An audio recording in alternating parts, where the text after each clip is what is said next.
Good morning. Good morning. Good morning. Good morning. Valley in the building. What's going on? Cadillac 634 in the dough. Good morning. Frequent flyer. What's going on, man? Devin Haney, Devin Haney, Devin Haney. Devin Haney, Devin Haney. Devin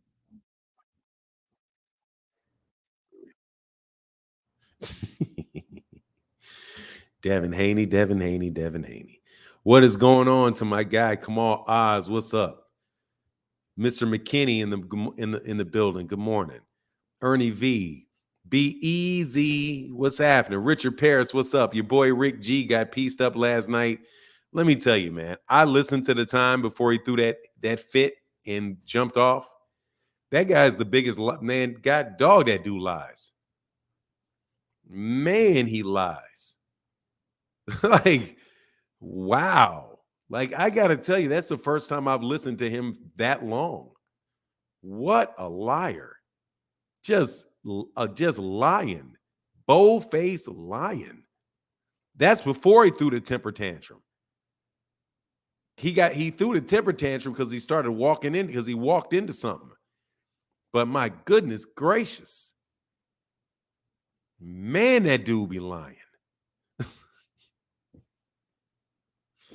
Just no shame about it, lying.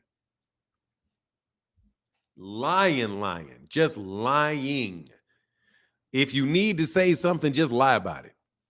Like, dude, are you for real? You just gonna lie like that? Like, you're just gonna lie? Just flat out lie?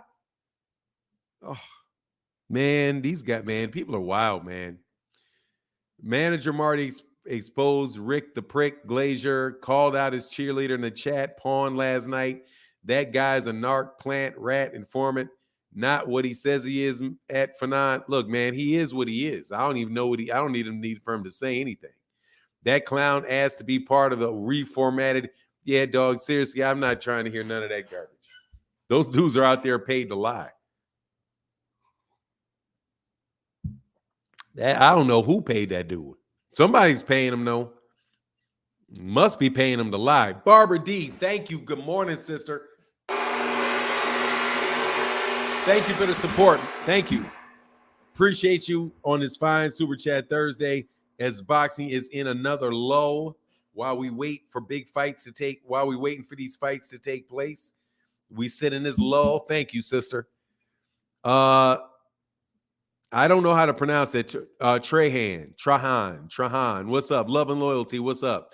What's going on? Expensive paper. Will Wright, Mr. Simmons, Carlos Blackshire, LaMarcus Robinson, Desmond E. What's going on? Robin Soto, Just Do Boxing. What's going on, man? Derek Smith and Mr. White. What's up? What's going on ringside with LCD? What's going on, man? Hope you're doing well, brother. The realist, look, man, look. First of all, I want to talk about some stuff. Okay, I'm going to get right into it. Will you guys stop acting like Terence Crawford's career is anything like Floyd Mayweather's? Will you stop? Just please give me a break. These people who are seriously pumping up Terence Crawford, even though they never were able to do anything for this dude in his career. I listened to Steve Kim talking about how he's so excited because Terence Crawford is now on CBS. It's on CBS. He was on CBS. Guess who got him on CBS? Showtime got him on CBS. He fought on CBS Sports. Showtime is CBS Sports, Steve Kim. Was he on Good Morning America or something on CBS? That's CBS. CBS is connected to Showtime. I mean, like, you guys couldn't do squat with that dude. Now he's greater than Floyd Mayweather Jr. And now, oh my God, man. Was on CBS as well. Look, it's CBS. CBS owns Showtime. Or Showtime. Paramount owns CBS and Paramount owns Showtime. And Showtime Sports. And Showtime Sports is now, Showtime Boxing is now with CBS Sports. Solo Champ in the building. Thank you, brother. Appreciate you, man. He said, much love to the chat. Blessings to all. Thank you, Solo Chat. Appreciate you, brother. And ringside with LCD with the big support. Thank you. Said just because, hey man, thank you. And it's neat and it's so appreciated. Fanon, your boy Rick G put out a detailed tweet outlining all the guys Floyd ducked and scrutinizing his resume. Let me tell you, man, Rick Glazer gave up the game. He gave up everything when he said he can't stand him. And he lies like a rug. And lies like a rug. Lies like a rug. Look, let me ask you guys a question. Does anybody know what an investment banking firm is? Waddell Reed. He's, first of all, I mean, I have to talk about this. Giving dude his flowers, I just hope he appreciates it. Yeah, I think he should. Kamal Oz in the building. What's going on? Gary Antoine Russell returns on Saturday. Let's go. Yes, sir. Yes, sir. These guys trying to get a moral victory out of it. They trying to get a moral victory off of a Showtime card. This is what amazes me. They're trying to get a moral victory out of Showtime card. And hey, Mr. Williams said, my guy, morning, my guy, we in here. Yes, sir. Thank you, brother. Thank you, brother, for being in here, man. Thank you. Appreciate you, sir. Appreciate you. What's going on, Asante L?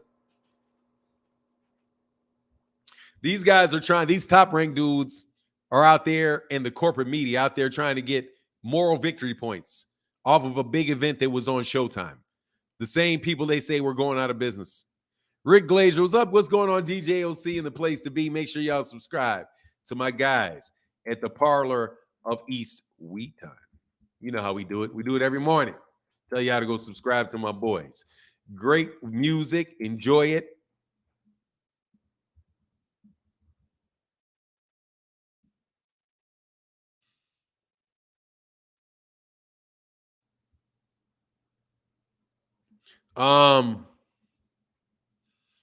Hello there. Thanks for your very sensitive presentations. I don't know what you mean by sensitive, but I'm going to be in a positive mood today. So I'm not going to say anything like, what do you mean by sensitive?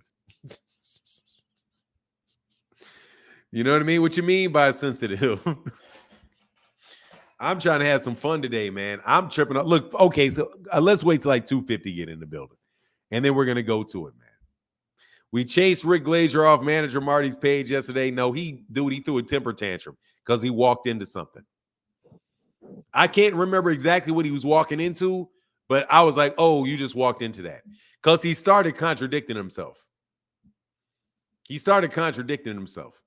So once you start contradicting yourself, see me, I wouldn't have never gotten past that immediate thing he said, where he exposed himself right off the bat. I'm going to tell you, he exposed himself right off the bat. When he lied like a rug. Rick Glazer accused Floyd of ducking Paul Spadafora. You mean the Paul Spadafora that went to jail? You mean the young man from the young man that wound up doing years in jail? Paulie Spadafora? You talking about Paulie Spadafora. It's Paulie. It's not Paul Spadafora. He goes by the name Paulie. Paulie Spadafora, but Paulie Spadafora could fight. Paulie Spadafora was really good. He was walking into the fact that top-ranked guys also fight once a year. No. This is what the problem was. Here's the problem. First of all, I'm going to show you something. Waddell Reed, right?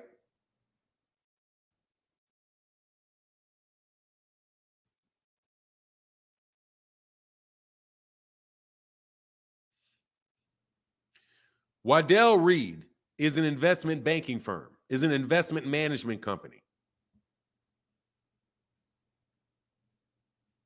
It's not a bank.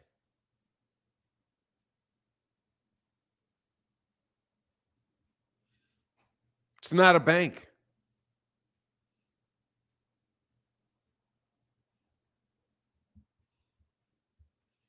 Waddell Reed is it's an investment banking company. It's not a bank.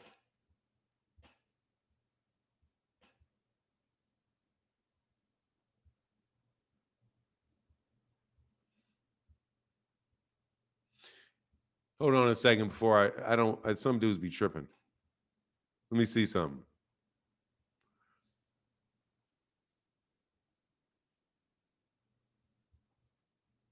Yeah, you're tripping, bro. My audio is just fine, Jimmy Thunder. My audio is just fine. Something's wrong with your speakers, homie. No, that's on your end. Okay, so let me start with this and explain something to you. There's a difference between an investment and a loan. There's a difference between an investment and a loan.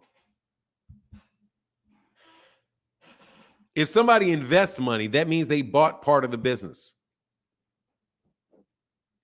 With a loan, you got to pay it back. Waddell Reed is not a bank.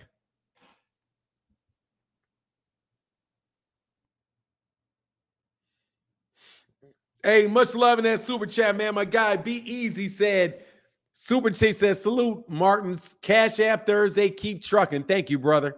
Appreciate you, man. Thank you, brother. Thank you, man. And again, in the Cash App, again, Mr. Ramsey, thank you, Mr. Ramsey, said no boxing fun without Fanon funds. Hey, thank you, brother. Appreciate you.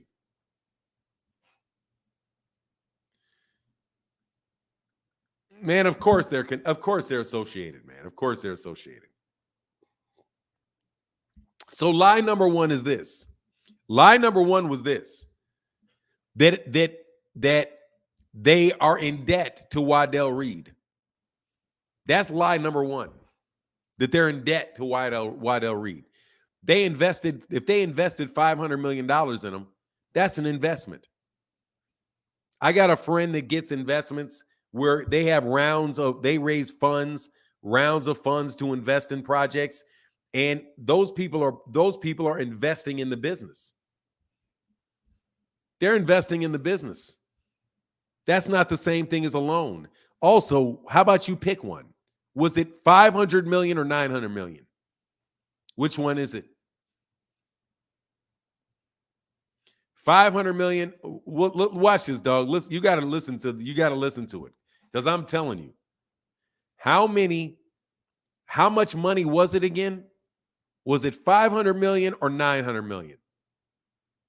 You got to pick you got to pick an amount. That's the difference of $400 million. That's a lot. That's a big gap. Also, his pay-per-view numbers coming from a lawyer and saying an entertainment lawyer gave me these numbers. When before what he said is that he estimates them based off how many emails are sent to him.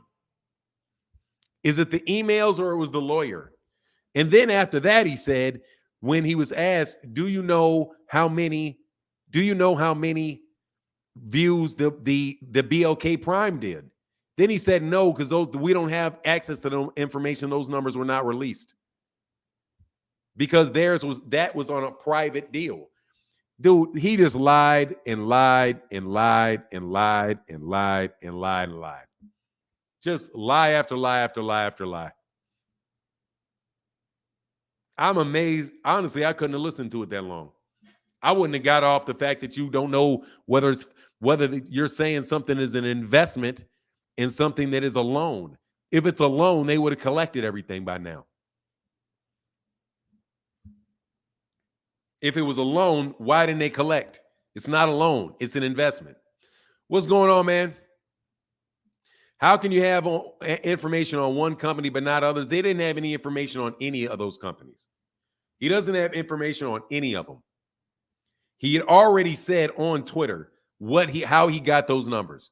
He gets the numbers because he has a certain number of people that he's known for a long time that will write him and tell him if he's buying the fight. And from then he extrapolates. That's what he said in another circumstance. Now, because it doesn't sound right, now he gets the information from an entertainment lawyer who somehow has access to all of the pay-per-view numbers for all of the pay-per-view events through all of the cable networks. Then he lied about, then on top of it, he lied about what Steven Espinoza said and just rephrased what Steven Espinoza said. The dude is just, and he didn't talk about Eddie Hearn blowing, nor did he talk about the fact that there's a bunch of fighters that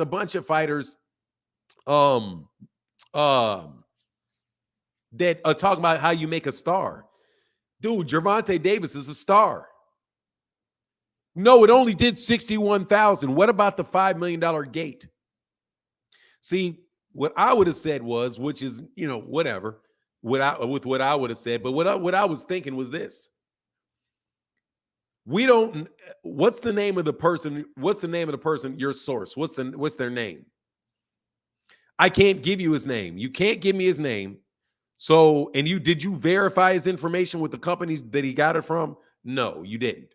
So since you didn't and you can't give me his name, let's put that aside and let's talk about who's selling tickets. You expect somebody to believe that the pay-per-view numbers literally told you that Terence Crawford, David Avenetian on BLK Prime did better numbers than Gervonta Davis and Hector Garcia did on Showtime.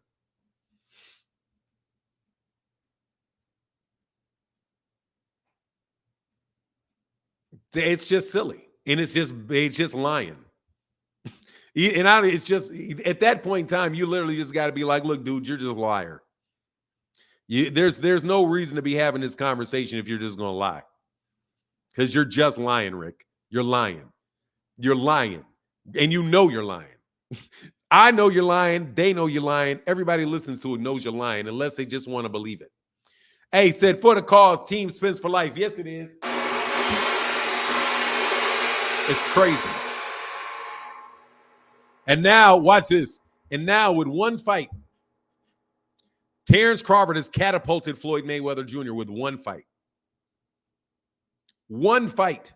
He is catapulted well beyond Floyd Mayweather Jr. with one fight. One fight. It's amazing how these guys do it. Thank you, brother. Mr. Pragmatic, what's going on, man? He said, putting color in the chat on Super Chat Thursday. Very important, and thank you. So, King, feel like jumping on here today. Like I said, I ain't never talking to Rick Glazer. Fanon, would you like to challenge with Rick? It'll be tough. No, I will not like to have him get on my channel and lie to me. No. I'm not interested in sitting here listening to him lie to me and then throw a hissy fit temper tantrum at the end of it. No. Okay, because the first time he tells me, be quiet, let me finish, I'll say, I ain't your boy. Fuck you talking to. We would have got to that shit real quick. But no, G-man. Him lying over there is more than enough for me. Waddell Reed is an investment banking firm. They don't make loans. They don't make loans. They're not a bank. They don't make loans. Fanon, you would devour Rick G. We would never get past the you telling me that that's a loan. And you telling me that they haven't paid any money back. We would never get past that. I'm going to tell you right now, bro, I'll do him just like I do you. He's not going to get past the word go because you're lying about that. You do not know how much, you don't even know how much money they invested. But Waddell Reed was an investment banking firm. They're investing. They're wealth management investing. They invest money for people. They invest money. Now, if you would like to look up the word invest versus loan, right there you will know that man is lying.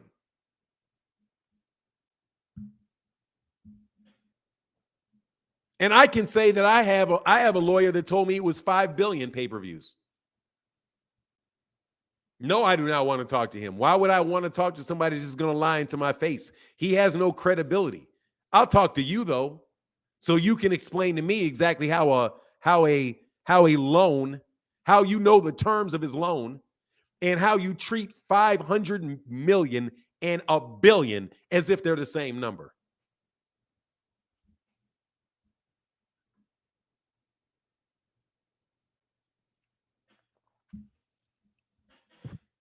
I want to know how you can do that. How you can treat. Hey, much love, man. Thank you, brother. Appreciate y'all for supporting the channel today. $3 holler from Trash Talk Gaming in the building. Thank you, brother. No, I'm not interested in that. I will laugh, though. I will laugh. I ain't gonna lie. I will laugh. I will have a good old-fashioned laugh, and I will bring it up. I will laugh, though, at you. I will laugh at you, though. Now, I couldn't, it's literally so many things that could have been said in there. So many things. So many things. So let me get this right. You do not like Al Heyman at all, right? So do you have any motive to lie? Yes, you have a motive to lie about him. What exactly do? You do white collar things. And since when are boxers not in the business of boxing? I'd like to understand that. And but he did tell the truth about what he was upset about. He did tell the truth. He wants people to take advantage of fighters. But the only problem here is this: Al Heyman is a manager. He's not a promoter. Even then, he was being dishonest. Al Heyman is not a promoter. Bob Arum is a promoter. Al Heyman is a manager. His job is to manage. And he gets paid off of what the fighter gets paid. He's doing his job as a manager to get those guys as much money as he can. That's his job, Rick. He's a manager. He's not a promoter. His job is not to string the fighter out for 6 or 7 fights and make as much money as he can over a number of fights out of the fighter. That's not his job. His job is a manager. Even there, he's dishonest. And combining the comparing Bob Arum to Don King to Al Heyman is comparing a promoter to a manager. The promoter's job is to do all that nonsense that they just said, and that's how you develop a star, by ripping them off. and when you say it's overpaid according to who? Well, overpaid according to me. What do you mean? Is there a pay scale for fighters? Is there a pay scale for fighters? And let me ask you a question. Why is Shakur Stevenson getting $1 million a fight off that budget? What do you mean? And I could have sworn the guarantees were lower over there at the PBC than they are at Top Rank. We could just talk. We could go on and on and on. We could go on and on and on about the stories your guys up here lying about. You're out here straight up lying. Are you managing a fighter? No, I don't manage fighters. So you don't manage fighters. You don't promote fighters. You don't train fighters. What do? You do public relations. That's your job. You do public relations. And your job is to affect the way that people think about fighters. That's his job. You do what white collar work do you do? See, no. He will throw a hissy fit. He will throw a hissy fit off my questions alone. You're going to listen to me. No, I'm not. Go to the back room or get up or jump up off the phone. That's why he ran from Rachel Donaire.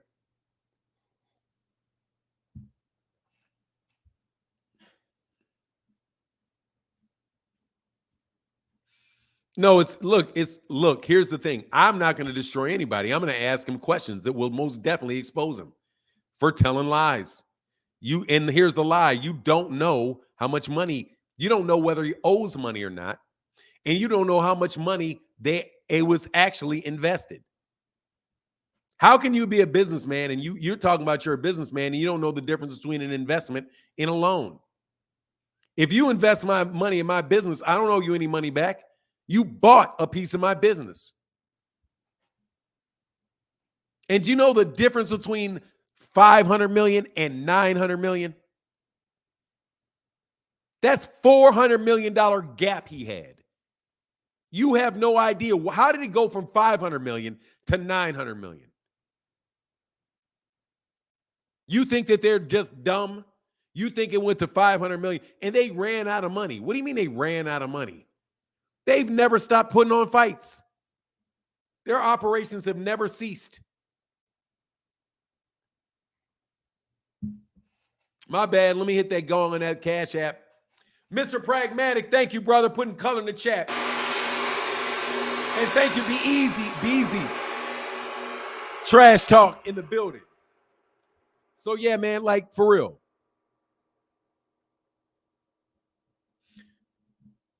You cannot like Al because he calls you an idiot and says he doesn't need you. That's how. Will you do this? It's impossible. I can't do it. Then what the fuck I need you for? What the fuck I need you for? He probably talked to him all kind of crazy. Fuck I need you for? Might have caught him in a lie. Who knows?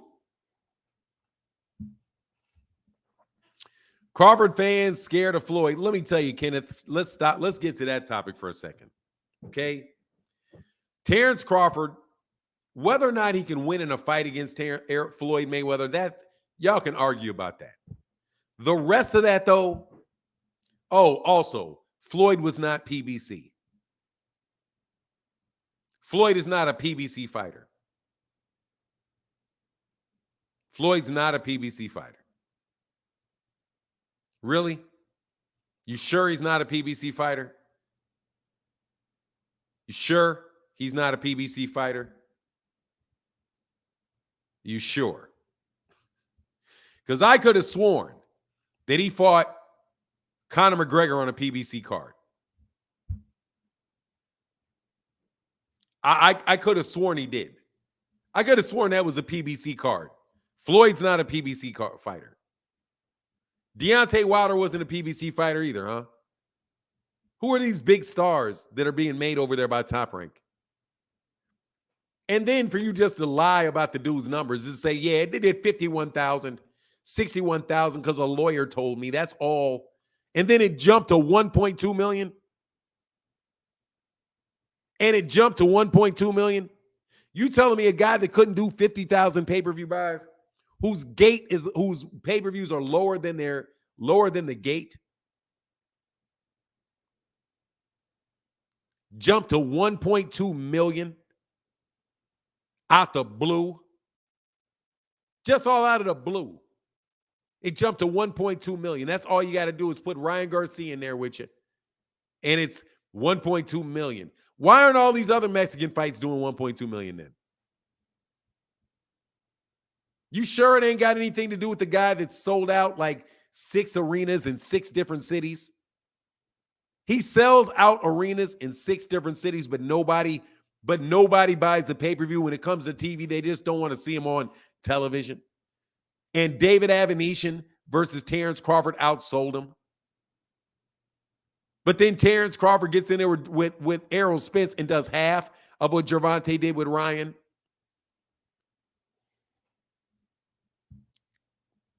Amazing. You got some amazing conclusions you're drawing there, fella. Amazing. But let me put the link in there for King, because I don't mind seeing you today. And again, thank you to everybody that supports on Super Chat Thursday, for real. Really appreciate y'all continuing to let me do this. It does mean a lot. I want you to jump on here, King. I want you to jump on here. I would like to talk to you. I would like to talk to you. Would T.O. can be considered a star? Dude, no. They fight off of a budget. They fight off of a budget. They fight off of a budget from ESPN. ESPN budget. And Bob Arum said that he loses money. Caesar T. AMG, yes, sir. Much love. Hey, what's going on? Caesar T. AMG says Shakur and Keyshawn won't be stars on Top Rank. Duh. I got you. Thank you, brother. Haney is not a dude. Haney is not a star, bro. Gene Samuels, he's not a star. They don't sell. They're not trying to build fighters at Top Rank. They're making money. They're making money between the difference between how much the budget is paying them and how much they're paying the fighters. Okay. And having guys fight a bunch of nobodies. But it is what it is, bro.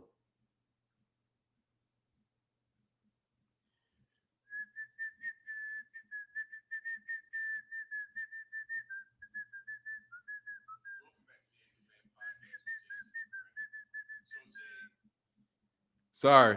Yes, sir. Are we sure? Oh, no, I'm not sure he did 1.2. He might have done 1.6. No, I'm not, Khabib. You have no reason to think it was less because nobody's given a number less than that. You've not heard, nobody's given a number less than that. So why would you think that? You just want to think that or something? Because nobody's given a number less than that. 1.2 has literally been the least possible. Mike Calabrese, how are you? I'm good. How can I help you?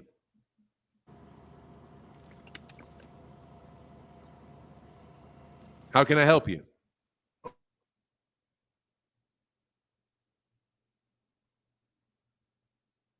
Are you there?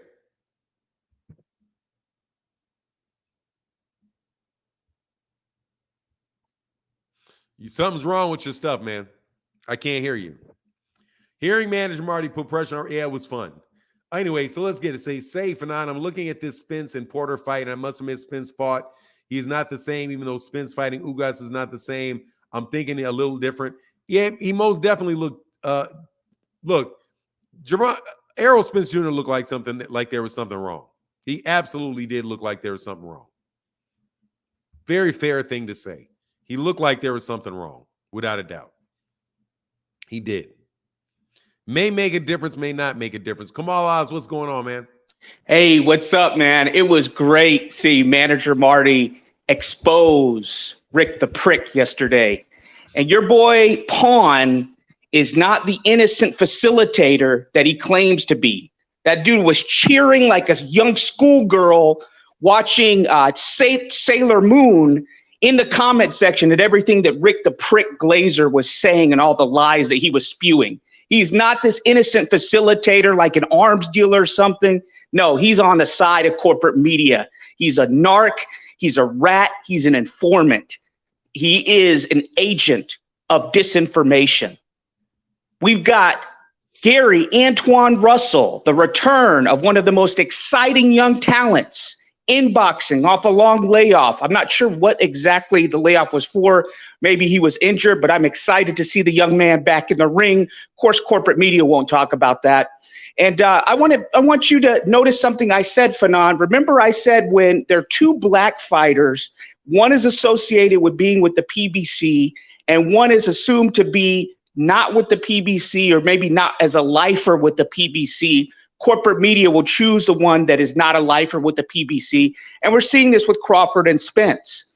And so now they're using Crawford as a bully pulpit to kind of put him against Floyd. But what they won't do is they won't compare him against Canelo, who's active like he is, or they won't compare him against Chocolatito, these guys that they put up on pedestals. They're trying to compare him, which is a ridiculous comparison because Spence did all the heavy lifting at welterweight while Crawford was enjoying fighting no-hopers. Let's be honest. He didn't clean out the division. Spence went and he was Thanos and got 3 of the belts, and Crawford beat Spence, but we gave him credit for that. But let's not get carried away here. Floyd's resume, the work that he did, the work that he put in is on another stratosphere. It's another planet than what Crawford did. But corporate media is trying to, with their racism and their bias, is trying to choose the fighter, the black fighter, when they only have a choice between 2 black fighters that's not been a lifer with PBC, to utilize that as a billy club, against the PBC. Don't fall for it. These Crawford-Floyd comparisons are asinine. Just because Crawford beat Spence does not make him this big money man. You guys are delusional. I see some comments in the chat that says Floyd's going to come back for Crawford and that does 4 million pay-per-view buys. You guys are stupid if you think that. Crawford beating Spence does not mean that Crawford is this big money guy. That fight did 650,000 pay-per-view buys. That is half of what Tank and Ryan Garcia did. I think it could have done much more had there not been a delay in this drama with Crawford playing his games. But this is not a case where this guy is going to be this big pay-per-view star based off of one win over Errol Spence. You guys need to get back to reality. With that, I'm out. Thank you, Fanon. All right, man. You get back, brother. Thank you, Kamal, for always coming on here. Hold on one second, Mr. Smoke. Cash App Thursday 2. Respect. Thank you, brother. I appreciate you, man. Thank you to my guy, Mr. Ramsey, out here supporting the channel. Thank you, man. Thank you to everybody, man. Seriously, thank y'all for supporting the channel. Jimmy Smoke, how can I help you? Yes? I'm a fan of yours. I like that you're very outspoken. Your volume is really low. Is it? Hang on.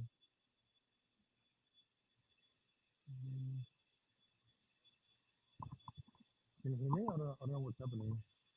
No, I can barely hear a mumble out of you. It's like very, very low.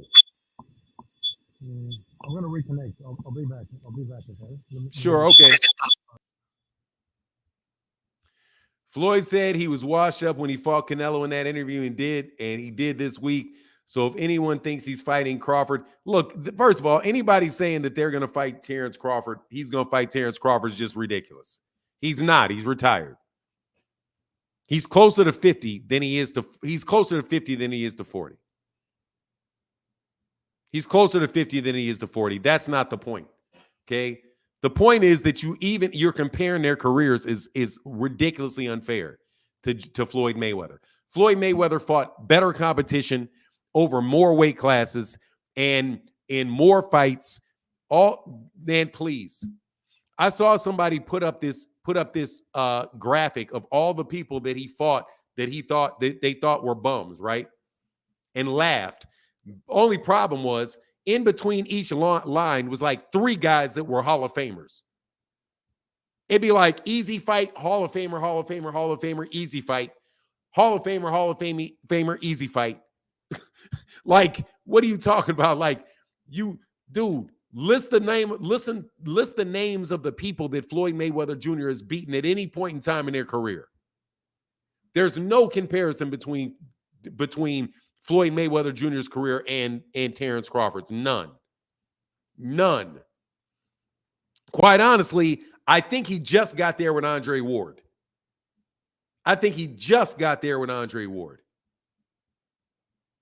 16 back-to-back champions Floyd whooped on. Look, man, I'm just going to tell you, between these fighters, Diego Corrales, Jose Luis Castillo, Ricky Hatton, Juan Manuel Marquez, Oscar De La Hoya, Manny Pacquiao, Canelo Alvarez. Dog, it's over right there. It's over right there. Zab Judah. It's over right there. It's over right there. It's over right there. Between Diego Corrales, Jose Luis Castillo, Ricky Hatton, Juan Manuel Marquez, Manny Pacquiao, Canelo Alvarez, Miguel Cotto, Shane Mosley. It's just over. There's nothing. He has Errol Spence, and that's it. Stop. He has Errol Spence, and that's it. You stop at Errol Spence. You start and end at Errol Spence. So there's just no need to compare those two in their resume. Now, if you want to talk about what they'll do in a boxing ring, that could be something else. But don't get carried away. You know what I'm saying? Don't get carried away. Dockery in the building. Man, thank you for supporting the chat today. Thank you, brother. It's just, come on, man. There's no comparison, man. Floyd is a fair comparison to Ali's career. God dog. Terence Crawford is nowhere near on the same planet as Muhammad Ali in a career. Nowhere near it. At least Floyd can make some type of argument about it. But he ain't nowhere. Man, I really wish y'all would start saying that. You got to think about the people that Floyd is comparable to. And then ask yourself, is Terence Crawford comparable to that person? Jimmy Smoke, I don't know what's going on with you, bro. What's up?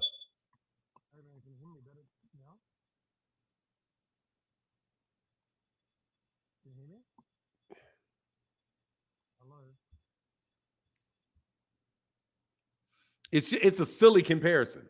Hey, Dockery, brother, thank you, man, for the big time support in the channel. Thank you, Dockery. And my guy, Holiday, said, love the show. Thank you, brother.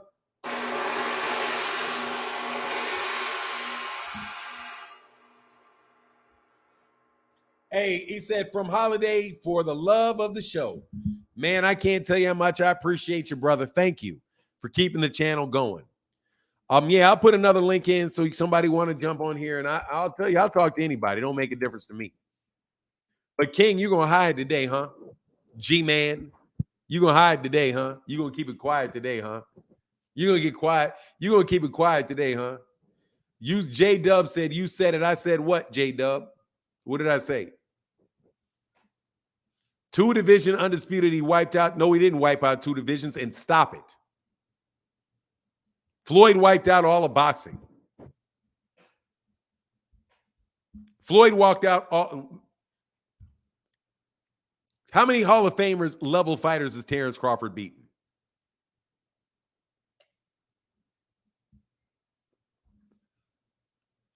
He doesn't have the career of Bernard Hopkins. He does not have the career of Bernard Hopkins. Why are you talking about Floyd? He does not have the career. He does not have the career. He does not have the career.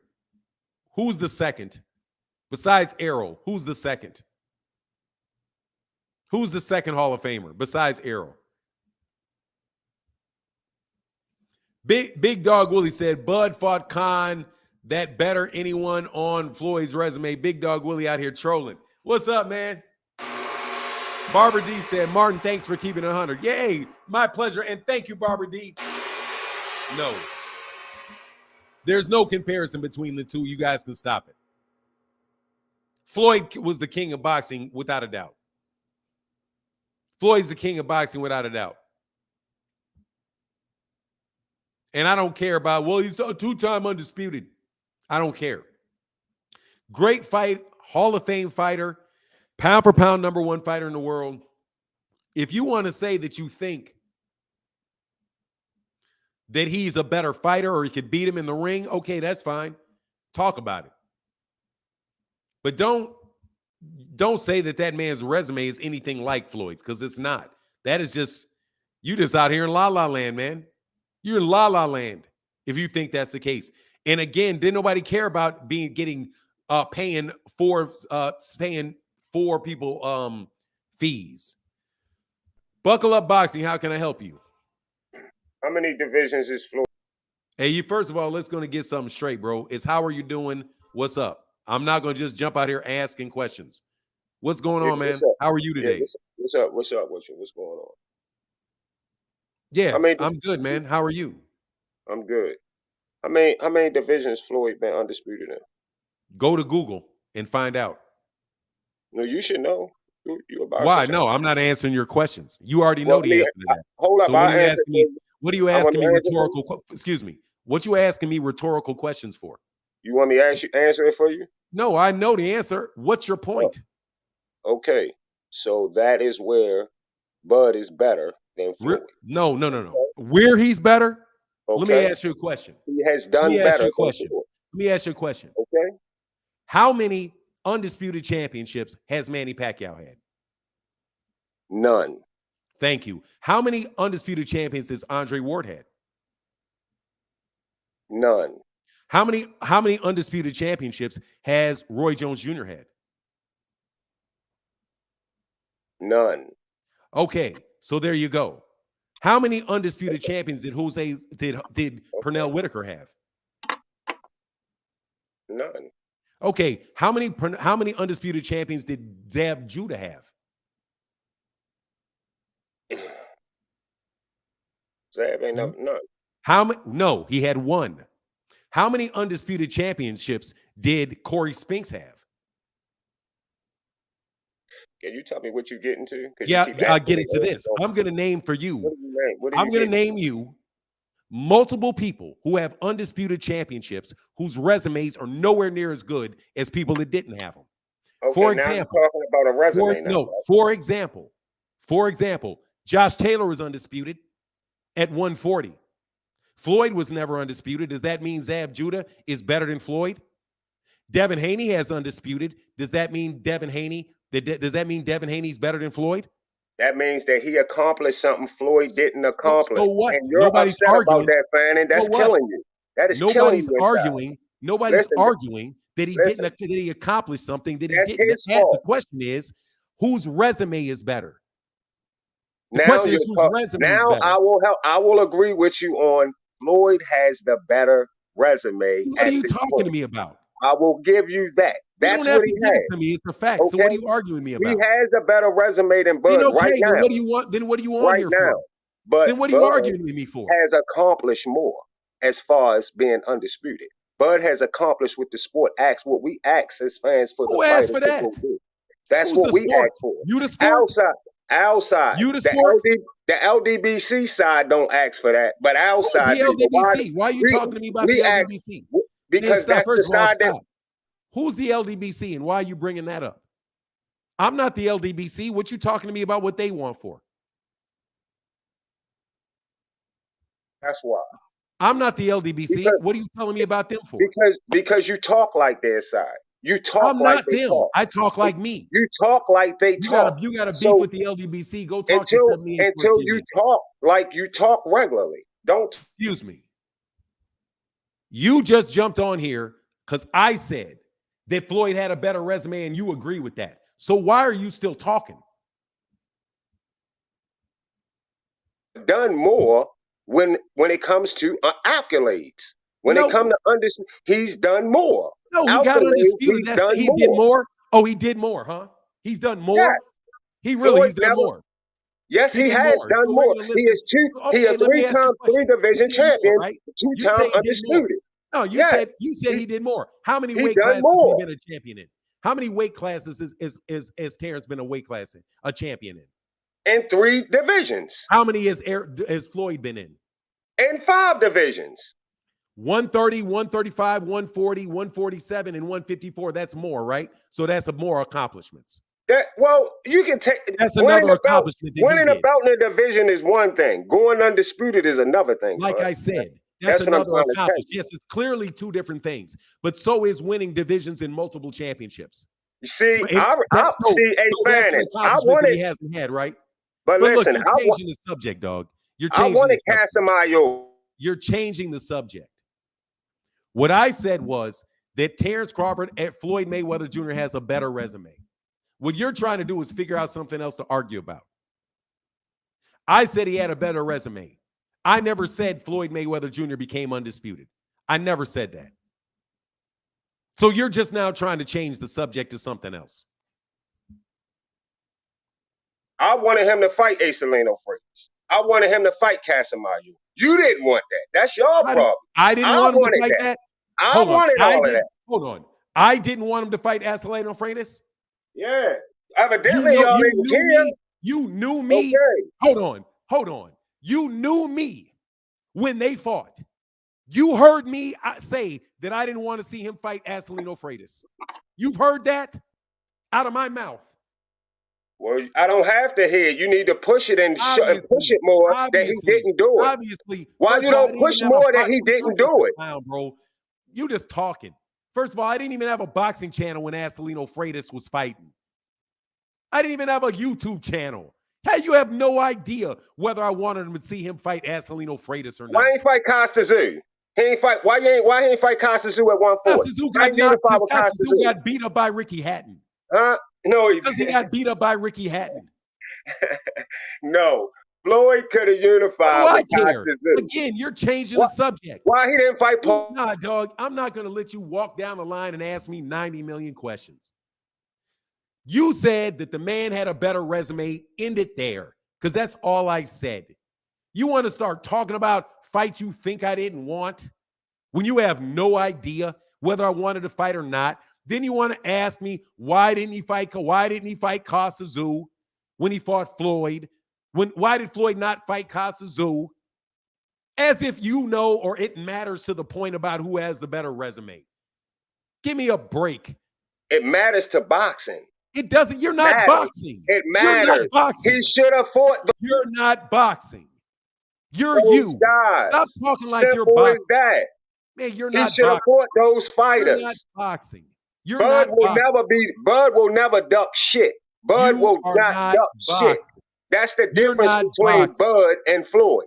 You're not boxing. That's the difference. You don't own boxing. That's- You're you. Stop But what talking I'm like saying you're, is like facts. you're boxing. But what I'm You're not saying is boxing. facts. What you're talking it's about is facts. opinion. It's pure It's opinion. facts. Really, Bud it's won't a duck fact. nothing. It's okay. Really, he don't duck nothing. Why didn't he fight Adrian Broner? Bud don't. Adrian, get the fuck out of here. Why did he Adrian fight Broner Adrian wasn't Broner? even a factor. Adrian Broner wasn't even a factor when Bud was doing this motherfucking thing at 140. Really? Wasn't even a factor. Really? Why did he fight Adrian Danny Broner Garcia? already got beat Why up didn't he by fight Danny Garcia? Madonna. Why didn't he fight Danny Garcia? Why didn't Danny Garcia fight him? Y'all always talk about That's why what he kind of didn't fight fucking Danny clown you are. Garcia. That's what the hey. So that's my answer. Why didn't Costa Tszyu fight Floyd? Because Why Floyd didn't ain't Costa want Tszyu to fight. fight Floyd? Because Why did Floyd not seen see what Alfredo Costa fight Tszyu did to Floyd? Zab Judah. Dude, Because you're a after he did cornball. what he did to You Zab know you're a Judah, cornball, right? what did he do to You know Zab you're a Judah? cornball. You What know did he you're do a to cornball. Zab Judah? You Yeah, know you're a cornball, right? you the You biggest know you're a fucking cornball. Shut up. Shut up, cornball. You know you're a cornball, right? Why didn't Danny fight Floyd? Why didn't Danny fight Terence? I can do the same thing for anybody that you ask about Floyd. It's Floyd's responsibility to fight Costa Tszyu. But Costa Tszyu ain't got to fight Floyd. And you're jumping off of a subject that you already admitted to. Floyd's got the better resume. What are you talking about? You already admitted it. You already admitted it. Now, you got any more clown ass points to make? He got the better resume right now. Yeah, right now. Then shut up. Then shut up. He's got the better resume because we're talking about right now. What the fuck is wrong with you people? Man, goodbye. You're holding up my day. I got him crazy. Yo, Fenon, what's up, man? Can you hear me? I'm good, man. What's going on? I can hear you perfectly well. Hold on one second, though. Hold on one second, because I got to get the people that actually support the channel real quick. Hey, my guy, Kamal Oz said Crawford's resume is closer to Butterbeans and Floyd. Man, how are you just going to admit the man's resume is better and then not just admit it and move on? Frederick Meadows said, good morning, Fanon. I think it's a ridiculous comparison. It's ridiculous. Mr. Pragmatic said Floyd wasn't undisputed by choice. He said he never wanted to pay all the sanction fees to come with it. I mean, who cares on top of it? And Mr. Pragmatic, thank you, Mr. Pragmatic. Mr. Pragmatic said Floyd was okay. I got that. Thank you, brother. Thank you, brother. And then George Wood said, good morning, Fanon. Have a blessed day. We'll return. Hey, man, remember for 18 months. Godex, the ghost says, Crawford got 3 of the 4 belts in one fight, so dude need to stop. Crawford is my guy, though. Just didn't have the David Avi thing. Man, these dudes be tripping, bro. Thank you, Gadex. The ghost and my guy. Big Dog Willie said this dumbass got on just to make my ears hurt. Dude, how you gonna fess up that the man has better resume and then keep talking at the same time? Thank you, brother. All right, how can I help you, Jimmy? Jimmy Smoke. It was interesting just listening to these guys. I mean, everybody's getting carried away with Crawford now. Like, he finally stepped up after like 13 years as a professional, and everybody thinks he can beat Floyd Mayweather now. So I think that's amusing. Yeah, I mean, I could look in a fight. Dude can fight, so I'm not gonna say what will happen in a fight and not in a fight. The dude is nice. Yeah, but they're actually putting him on like actually ahead of Floyd. Like obviously the resumes, as you said. Yeah, that's just not even a conversation. Not even a conversation. No, But really not. Look, I just stumbled upon your channel a couple of weeks ago. To be honest with you, I like your style. You keep it real. You're outspoken. I'm outspoken as well, right? So Are you from Australia? I'm from Australia. Yeah. Yes, sir. Okay, that's what's up. Cool. But hopefully, shout out to Tim Tszyu. Tim Tszyu's up and coming. He's up and coming. Yeah. So, but I heard you say something yesterday. I got a big problem with. Okay. Mm-hmm. I'm a big Benavidez fan. David Benavidez? big fan. Yeah, me I too. heard you. So I got a fucking problem with Canelo.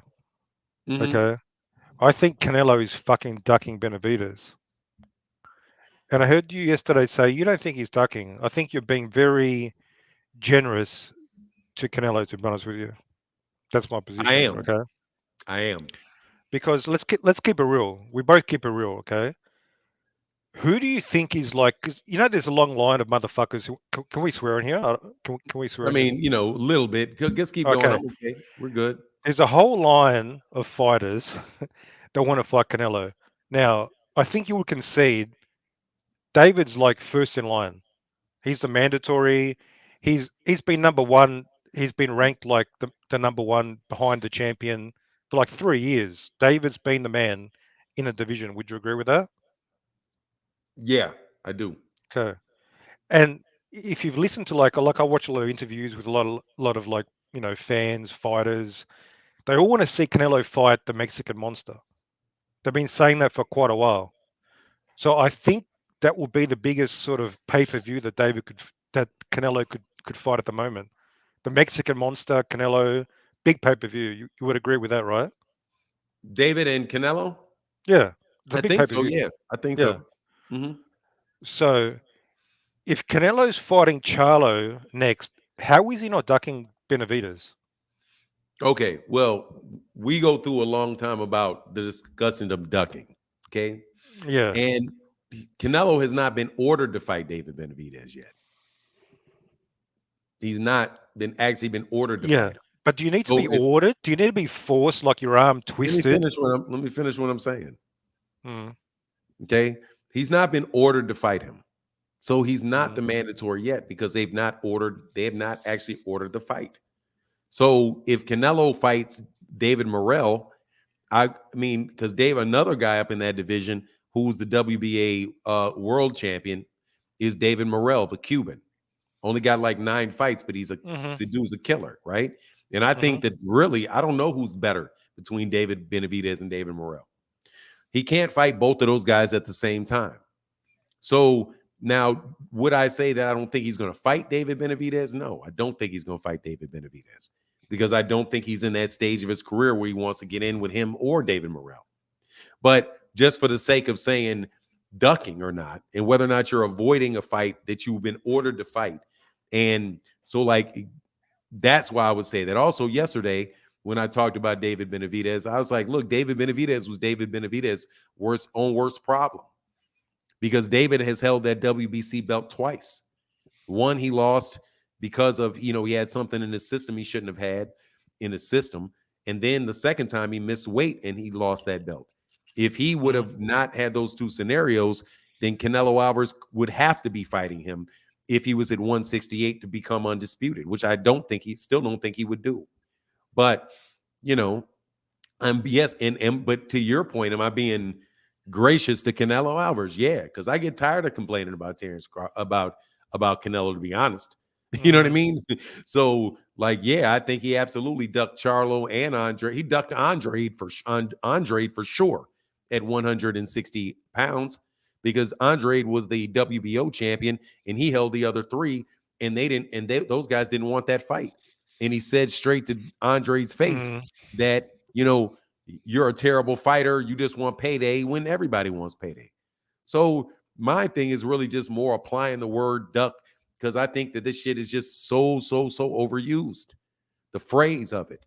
And so if I'm going to pin something on Canelo, I'm going to pin something on him when he actually has a responsibility to fight somebody and he doesn't fight them. Because I would take a fight between Canelo Alvarez and David Morrell just as quickly as I'd take a fight between Canelo and David Morrell as Canelo and David Benavidez.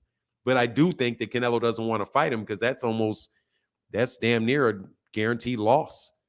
Not guaranteed, but it's a yeah, high but probability of a loss. yeah, it's okay. So we sort of agree. Like Canelo, you accept Canelo realizes this is a huge risk, and I'm going to avoid this huge risk. So Yeah. we sort of agree with, but we're just using a different sort of terminology to Yeah. yeah. Yeah, because see, when you listen, when I just from my perspective, there's so many people that use the word duck for so many things that it's like unless it is a scenario really where like this guy, they signed a contract, like they have a contract sitting in front of each other, and and a guy just runs off and goes to fight somebody else, or it's somebody where you've got 3 belts and the other guy has 1 and you refuse to make the fight, or or like what Tyson Fury is doing to Alexander Usyk by going to fight. They're going to fight Francis Ngannou instead of fighting Alexander Usyk. I mean, it's just like, come on, man. Yeah, then it's sort of like rubber stamped. It's a rubber stamp, basically. Yeah, that type of garbage, man. But you know, okay, it is. Yeah. But I appreciate you. Thanks, Jimmy Smoke. Okay, we agree. Sort of like he's avoiding. He's avoiding, and he's looking for like the easier routes. Yeah, I don't have any problem with you saying what you said. I don't. Okay, I wouldn't argue all right. any of it. We're cool, man. Hey, keep it up. Hey, fuck the haters. I like the real talk. I like the real fucking smoke. All right. Thank you, bro. I appreciate you, man. Come back anytime, Jimmy Smoke. No worries, man. Take it easy. All right, get back. Take it easy. Yes, sir. Yeah, that's what's up. I like talking to Jimmy Smoke.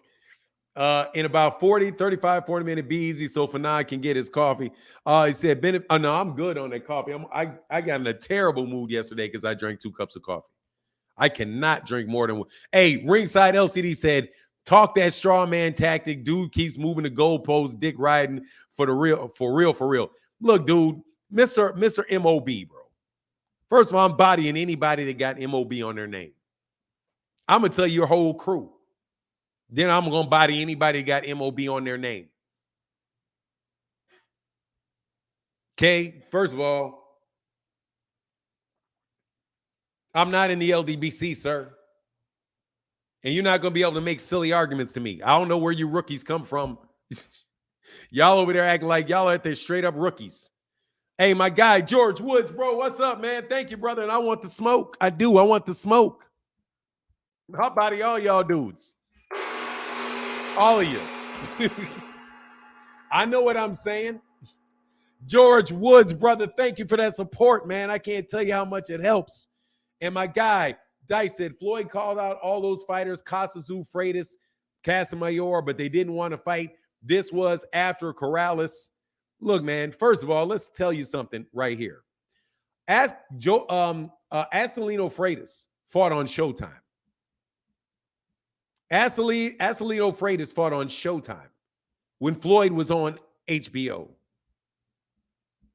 And Asalino Freitas was at 130 pounds and wanted no smoke with Floyd whatsoever. He didn't even want to fight. He didn't want no smoke with Joel Casamayor. Casazu lost right after he beat Zab Judah. He lost to Ricky Hatton. And then Floyd beat Ricky Hatton. But I don't even care. So what? You're going to name anybody that he didn't fight? Well, why didn't AB? AB wasn't even relevant. Yes, he was. He was very relevant. He was very, very, very, very, very relevant. Oh, Shoney D, it's definitely easy work, bro. Hey, my guy Primo in the building said, hey, Primo said, love your content. Thank you, brother. Appreciate you, man.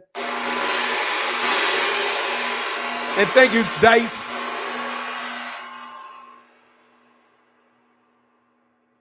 Aisha said, hey, for helping me get through this Spence loss. Oh, what? Hey, Aisha. It's boxing. It's boxing. You got to always be prepared for the L. It comes with it. I'm telling you, these dudes be twice. They're like broken clocks. They're going to be right twice a day. Twice a day, they're going to hit the right number on their clock. But you just got to listen to it over time. Floyd was, look, you just got to watch. Hey, man, that SmackDown was fire. Thank you, Mr. Ramsey. Thank you, brother. Yeah, that was easy, bro.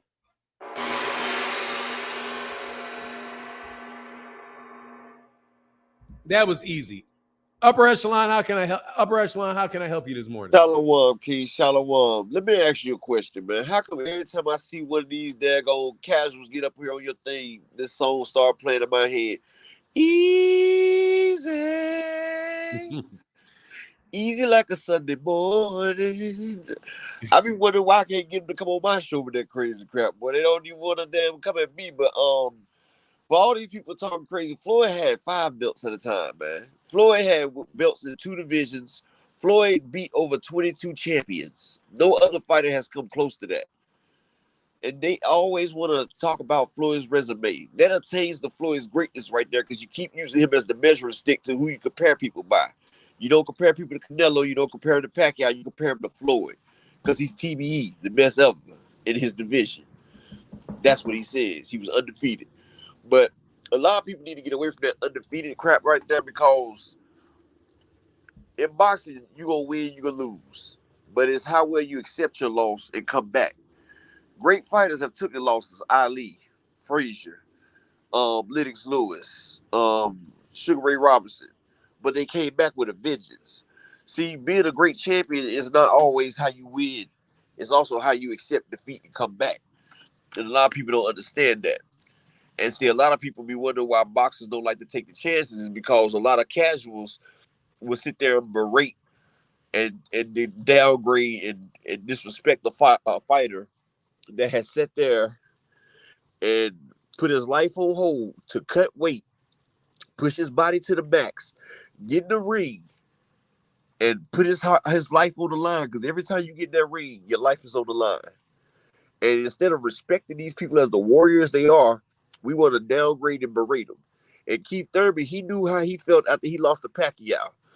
So he's a bad example of the way he did Fulton and Spence, but it's okay because karma is hell. And he's going to get his right there. Now, they say David Benavidez and Boo Boo about to get a fight. He was supposed to be fighting David Morrell, but he's done saying that boy right there is a problem. I don't think nobody under 200 from Bridgerweight and 168 can mess with Morrell. Morrell got that Cuban school boxing. He's still young, and his power is explosive.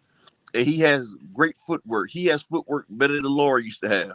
And he's getting better and better. That boy is a problem right there. And David Benavidez was all wit fighting that man until after he put that boy in the hospital in the coma. That boy Morrell is a problem. Canelo's not going to fight him or Benavidez because after fighting Caleb Plant, Canelo hasn't fought a 168-pounder since. He doesn't fight people in his weight class. Triple G, Bivol, John Ryder, none of them is in his weight class. He brought Triple G and Ryder up. He went up to fight Bivol. It was a cherry pick going wrong. But people say that he's ducking Benavidez to fight Charlo. Charlo technically has been in line for longer than all of them. Him and Boo Andrade and his brother. They've been in the same weight division at 154 with Canelo. They've been called out Canelo.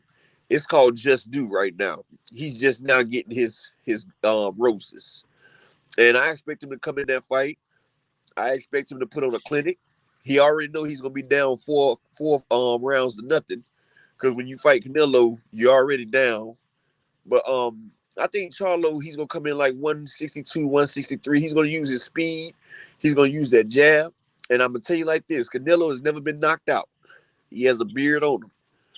But if he gasses out like he did in the Bivol, Triple G, and John Ryder fight, the ref's going to stop that fight because Charlo, he has that stamina and he has punching power in both hands. Canelo hasn't been in there with a thumper like that. Triple G wasn't thumping like that. Charlo is a problem. And his stamina and his work rate going to make the ref stop that fight if he gas out because Charlo going to keep coming for him. But that's my time. Let me get up out the way. Appreciate you for now. I'm out. All right, man. Get back, man. Dice said Floyd was so great, every fighter close to his weight will end up in a fantasy fight with him. Yeah, that's the truth. That's 100% the truth, bro. Right there. That's really what that was really what it is about. But I just think they're trying to jump from Errol to Floyd. It's the whole conversation about a better resume with him and Floyd. That's just ridiculous. And I'm at least glad Mr. What the fuck do you? I don't even understand why you got to choose between money and women. Like, I don't even understand why you got to choose. Like that's not even a choice. It's just both. It's just both. But anyway, y'all on that. Y'all on that. I don't even get you. Can't walk and chew bubble gum at the same time type stuff. Real quick, hey, come on, because I don't want to get too much into this David Benavidez and all this stuff. But what's up, man? I know what you're talking about. Yeah, I just wanted to respond to Upper Echelon, my guy. Hey, John Ryder was a 168-pounder. He was actually David Morrell Jr.'s WBA mandatory. 2 separate occasions, WBA mandated John Ryder to fight David Morrell. Eddie Hearn strategically maneuvered to have that fight ducked, and he said, why are we going to fight Morrell? It's a very difficult fight, basically conceding that his guy would lose. And he maneuvered to have John Ryder positioned for the WBO mandatory. I came on this channel a couple of months ago, and I said, hey, Boo Boo was wrong because he pulled out of that WBO mandatory, BSing around. And because of that, John Ryder won against some other UK stiff. And so he was actually a 168-pounder. But everything else that Upper Echelon said was correct. I do just want to say this, man. You guys got to stop falling for these corporate media traps. Canelo Alvarez says he's the king of 168. He wears a crown. He's the undisputed champion. You cannot let these guys demand that corporate media demands that these guys fight each other while Canelo brings up dudes from other divisions or fights handpicked selected opponents. So if Benavidez does fight Andrade, we should celebrate. Andrade, some through his own choices, other times because he's been ducked, has never had a fight to really demonstrate his true skills. Maybe you could argue the Vanes Martirosyan fight back in 2013 was close to that, but still, the David Benavidez-Andrade fight is exactly what we need. Canelo should be fighting both of those. I understand Fanon's very academic response to ducking because it does get thrown out a lot. There is no question that Canelo is shirking his responsibilities at 168. We know the games that the sanctioning bodies are making by not mandating these fights. We know that David Benavidez is the WBC interim champion. Technically, the interim champion shouldn't be awarded to someone unless somebody's injured or something like that or otherwise unavailable, but Canelo's fighting. So be careful with falling for these traps. The same thing I said about Gervonta Tank Davis. You want Gervonta Tank Davis to do all the heavy lifting, though he has no belts. And the corporate media is demanding that he do that all the way up to going up to heaven to fighting Jesus and all the angels. and you want Canelo to have all of his dangerous mandatories or dangerous contemporaries, I should say, not all of them are mandatories, at 168 fight each other while he brings up guys from 2 and 3 divisions or 1 division below, or he fights these hand-picked cricket players, billiard players, snooker players. Don't fall for the traps of corporate media. David Benavidez, if he fights David Morrell, if he fights, Demetrius Andrade, is a tremendous fight. It is an A+ fight. He is WBC interim champion. He is Canelo's responsibility. Canelo says he's the king of that division. He should be taking care of his responsibilities. The sanctioning bodies are playing a game. Do not fall into the traps of corporate media. It's very easy to do so. And with that, I'm out. Thanks. Peace. I like the Jermell Charlo fight. And David Benavidez can wait. That's my take on it. And why? Because shit, that's what I feel. I like the Jermell Charlo fight. I understand all the logic about why it should be David Benavidez or somebody else. I do. But I like the Jermell Charlo fight. I like it. I think Jermell Charlo deserves a fight. Jermell Charlo is an undisputed champion. At 154, he wants to move up and get that shot. Canelo wants to get a voluntary shot with him. It's a legitimate name fighter. It's a top-level fighter and one of the most underrated fighters in all of boxing. I like that fight for Jermell, and I'm happy that Jermell got it. Now, to the ladies in the building that are still upset about the Errol Spence Jr. loss, you just gotta transport yourself further out in front. You have to move your mind into the future when none of this stuff matters. Every loss that you really like somebody and you want them to win, they lose. Yeah, it can be tough. But at the same time, it all happens. And at the end of the day, man, a year from now, 2 years from now, it's not going to matter. It's really not going to matter. Errol Spence Jr. made that fight happen. And these people weren't giving him any credit. He decided he wanted to take the fight. He's going to get a rematch. He may shock the world. Never know. He may shock the world. They may go in there, underestimate what's going on, and he may get it. But at the end of the day, you know, that man got his money. We got the fight that we wanted to see. And what these people are doing in the media really doesn't matter. Doesn't matter. It really matters whether or not we're going to buy the fight. We pressured for that fight to take place. Boxing fans did. And boxing fans never let up on it. So I definitely, what's going on so deep in the building? What's happening with your brother? Shout out to my guys at the Parlor of East Wheaton. You know we got to do it. Oh, and hey, Leho Shang with the $2 holler, brother. Thank you.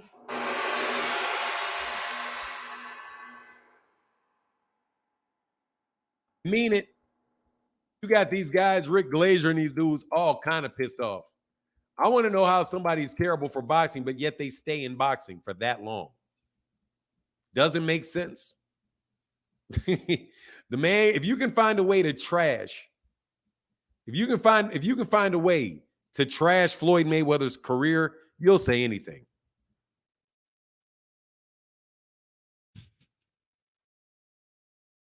You'll literally say anything. Notice how MOB, money over money over women. The fuck you talking about? Dog, that's like men go their own way, dog. That is the most sweetie pie shit. Dog, seriously, y'all got to realize there's a lot of dudes that really like dudes in the hip hop community. Like there's a lot of them. And that's something they would say. I mean it. That's like a motto of somebody that really doesn't like women that much. Man, why you ain't got no girl around him, man? I'm out here getting my money. What you really mean is man over bitches. That's what you really mean. What you really mean is men over. That's what the M stands for men. They just telling you how we talking about money. Dog, that sound like that men go their own way, bro. I saw this video of a dude walking by a bunch of women, right? Bunch of girls standing in a row, and he's like, nope, nope, nope. I'm like, nigga, what? A real dude would be like, yep, yep, yep, yep. I got something better to do.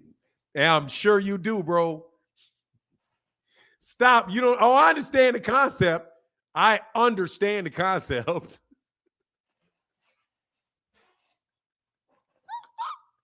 I understand the concept. I'm just telling you, I think y'all getting tricked. I'm telling you, because dog, you ain't gonna get a good woman to help you get your money. You're gonna be able to focus. You're gonna be able to focus and take care of your business. If you got a good one, then she will help you. Help you. She will help you. Like you tripping. No, I evidently do. Oh, I understand it, bro. I understand it. Y'all don't like that. I understand it. I understand it fully well. Hey, man, I got to get my money. I got to focus my money over BS. Yes. Bros over. Never. Never. Never.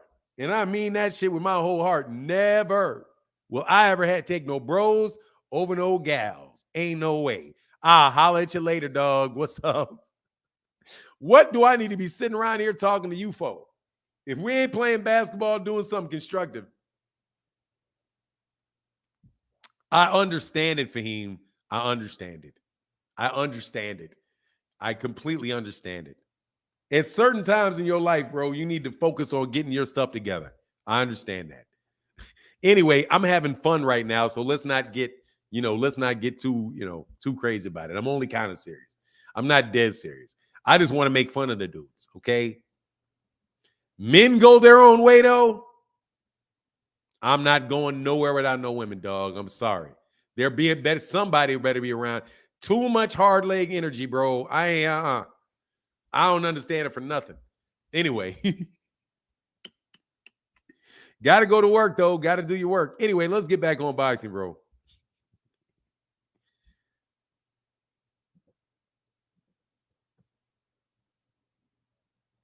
Knuckle up. That makes sense.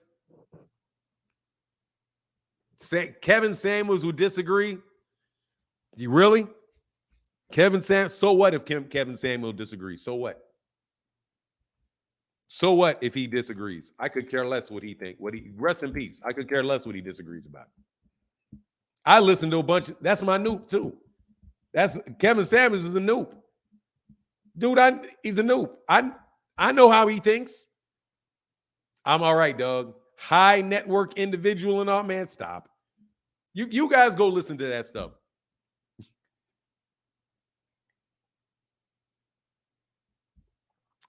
Wow, dog. Somebody's trolling. Watch this, bro. Somebody's trolling Rick Glazer, trolling G-Man.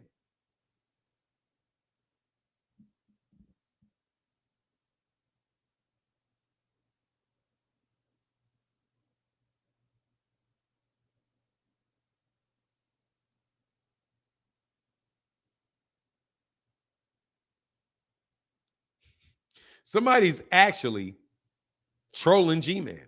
Wow, you got trolls now. I don't even believe that's him. I don't even believe that's him that would literally say that he loves Rick Glazer. Anyway, Rick, he's trolling himself. Nah, bro, he wouldn't say that. Come on, man. Don't do that, bro.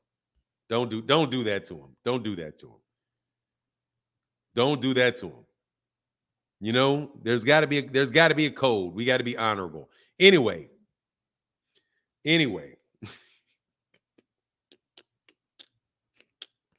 Y'all some wild boys, man. Y'all some straight wild boys. Anyway, so look, here's the link.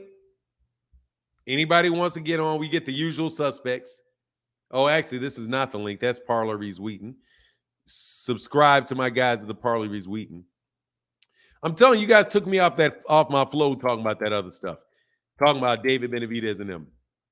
Even though I do have something coming out about it. Morning, Fanon and chat. Still team man down. Big fish. Team Superfly. Yes, sir.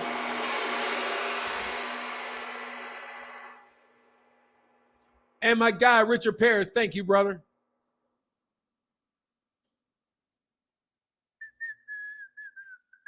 But look, man, look, dude. Here's the thing, though. These media people you guys need to stop with all this over the top stuff, bro. Richard Paris said Floyd was damn near gloating about the fact that Tank and Ryan had a massive payday and paid zero sanctioning fees. People need to stop grading fighters by the belts. TMT blueprint is to maximize income. Tank doing the same. Floyd want Tank and Monster. Catch weight for a reason. Another massive payday, no sanctioning fees. Yeah, and what's the problem with that? And what's the problem with that? I still want that bozo to get back. I was having fun with you, boy. Young man. I was having fun with you, young man. I was having fun with you, young man. I ain't gonna lie, dog. That was so easy, such easy money. He said, I wouldn't mind my guy back in the building. Richard Paris said, I wouldn't mind seeing Tank snipe out his colleagues on the pound for pound list and continue knocking these guys out and not chasing belts. Let the sanctioning bodies take that L. Yes, sir. I agree. I agree 100%. I agree 100%. I hope Tank never fights for another belt. I could care less. Because you guys did not give a fat rat about that if Floyd had won that undisputed. You wouldn't have said a dang word about it. Where were you guys when Terence Crawford won undisputed and nobody cared about it? Because he fought Julius Ndungo. Now you guys out here selling that other line. Well, you know it's important now because consensus says that it's important now. Hey, thank you, lover to hate it. Thank you, brother, for your support. Really big. Thank you. Glazer called him by his first name. Called what? Marty by his first name? I find that really interesting. Gilberto Mendoza's only getting Tank's money. Floyd duck Kell Brook for undisputed. Yeah, come on, man. Come on, man. Let's chill on the excessive trolling. You know what I mean? Let's chill. Oh, he called him by his first name, Justin.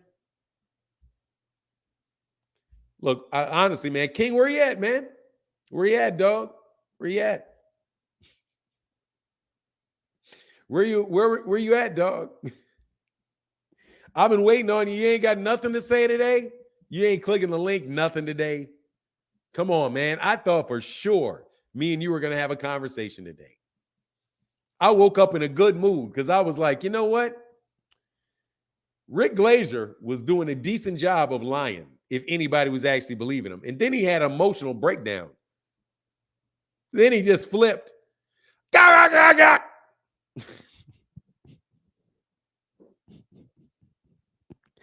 And I thought to myself, man. That's why Al don't mess with you. Oh, I want all the smoke. Nah, dog. I just want him to I just need to understand some things, bro. I need to understand some things. I need to understand some things. I need to know how you guys act like yeah, dog, because because he started talking too much. Reel us out, Fanon. Would you bring Rick Glazer on your show? Never. Never. Never, never, never, never, never, never, never, never, never, never. No. Absolutely, positively not. I don't have any interest in talking to somebody who's going to lie to my face. And I have to spend a bunch of time sorting through your lies. And I could do it. Believe you me, I could do it. Not difficult at all. We just would never get past the first sentence with him. Because I'm not going to let you lie. I'm not going to let you roll out 5 and 6 of them. So no, I would never get past you saying that it was an investment. It's an investment. Why would he have to pay back in an investment? Do you know if it was a loan or an investment? How do you know it was a loan? Because people talk. People talk about a lot of stuff. Does that mean everything you know exactly who knows the truth? And it's just ridiculous. It would just be done from the beginning. He would never get past that. He just would never get past that. And he would never get past the fact that he told me that he was a legal expert. Rick, are you a legal expert? Man, where's T. Orlando Pearson, bro? Hey, what's going on? Kamal said WBA president Gilberto Mendoza said his dream was David Morrell Jr. versus David Benavidez, with the winner to face Canelo. He should be ordering a title consolidation between Morrell and Canelo. Don't fall for the enablers traps. Yeah, dog. I mean, obviously, dude, as a real disrespectful prick, he came off like, honestly, he comes off like a stone cold racist. That's what he comes off as. He comes off as a stone cold racist. Is what he comes from. That's what he comes off as, to me. That's what he comes off with me, because he will not admit the superiority of a black male over him. He wants to act as if he knows better than Al Heyman, who has just absolutely positively dominated the boxing scene, because his system doesn't work for everybody else. He's just complaining that everybody else is losing. Because now, I'm not going to say the N-word was on his mind. I don't know if that's the truth or not. I just don't think that he can accept that a black dude is smarter than him. That's a very hard thing to get your head around. And you will bounce all over the place trying to figure out how that's not the case if you run into one that's smarter than you. That's what it looks like to me. Brian Dockery, how can I help you, sir? How you doing this morning, Fanon? Doing well, man. How are you? I'm all right. I can't complain. This the only thing I disagree about, you saying belts is forget those belts, they nothing. These fighters been fighting for trophies, everything like that since they were younger. Other than that, we wouldn't know who's the winner is if they ain't had nothing to fight for. I mean, what you saying is almost sound like they should be fighting for being a star. But how we gonna know who's the best if they not winning belts. How we supposed to know that, Fanon? You tell me that. First of all, let me get back up to something I didn't say. I didn't say they didn't matter. Oh, okay. Cause I think I just heard for you a minute ago. You said you don't care if Gervonta Davis get a belt or not I because don't. it's about sanctioning fee. Okay, I don't. I don't care if okay. he fights for another belt or not. I already know he's a good fighter. He's been a champion in multiple divisions. What I'm saying, my point is that people that are talking about undisputed means that somehow because you're undisputed means you're a better fighter than somebody else, or acting as if that's the ultimate goal. I mean, it's not. The goal for prize fighters are to make money. It's what these guys, that's what they're fighting for. And how do you know who wins the fight? Somebody hand will be raised. You know who the winner is in fights without there being belts on the line all the time. There's plenty of fights that take place with no belts on the line, and you know who the better fighter is. Now, Okay, who the but champion is, go you ahead. got four. But here's the thing: you got four, as we have in boxing right now. You got four different major sanctioning bodies.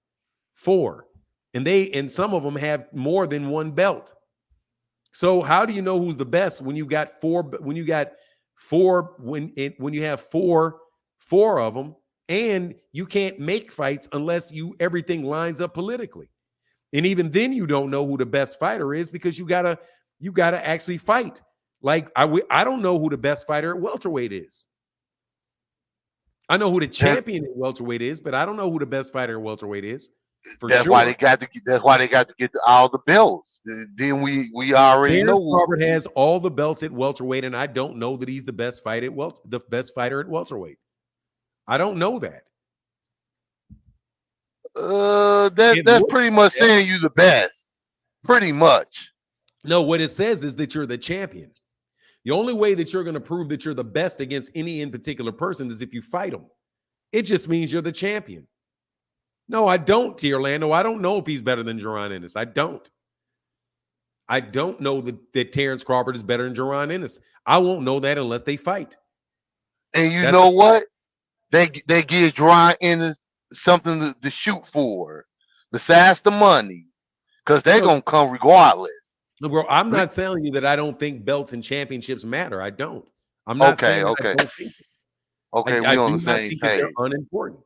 I think that you don't know if you're better than somebody until you fight them. And those are scenarios, because there's all kind of people that were champions. Half of the game. And if being the champion means, being the champion means that you are the best, means that you're the best, then a champion should never lose. But they do. So clearly they were not better than the guy that they were fighting, because the guy came in there and beat him. So I do not know if Alexander Usyk has 3 belts, Deontay Wilder has none. I don't know if Alexander Usyk is going to beat Deontay Wilder. I won't know that until they fight. Right. That's why boxing continues. You keep going and going and going. Boxing is a never-ending cycle of champion fights, contenders to prove that they're the best. It's the champion's responsibility to fight take on all comers to prove that he's the best against that guy. You prove you're the best in the ring. And you don't prove it, you don't prove you're better till you beat a guy. That's just a fact. You don't. You can say this guy's the champion. He's the champion, but that does not mean that he's better than this other fighter. You just don't know until they fight. You're right. But I still think, like what Devin Haney did with Cambosis, he took no matter what deal they threw his way, he took the fight. I think anybody who don't got the belt should do the same thing, because when they get the belts, they could do the same thing to other people. I disbelieve that, you should get 50-50 or 46. No. Get them belts, and then you could be the man that's in doing that to everybody else. So and let me ask you a question, because you changed subjects. So do you think Gervonta Davis should take 40% and give Devin 60% if they fight because Devin's undisputed? Hell yeah, y'all. That fight will never happen. I know because people It'll never because Floyd he think because he's selling the most seats and everything, he should get everything. All right, let him take one loss this time. Then once he get all the belts, he could do that to everybody else. One fight. Then you could make the rules like that. No, we'll never get no fights then. You know what would happen if that's the case? What? You're not gonna have people fighting for championship belts. They will because they never happen. The fight will never happen. Because they could do that. Because they could give everybody else.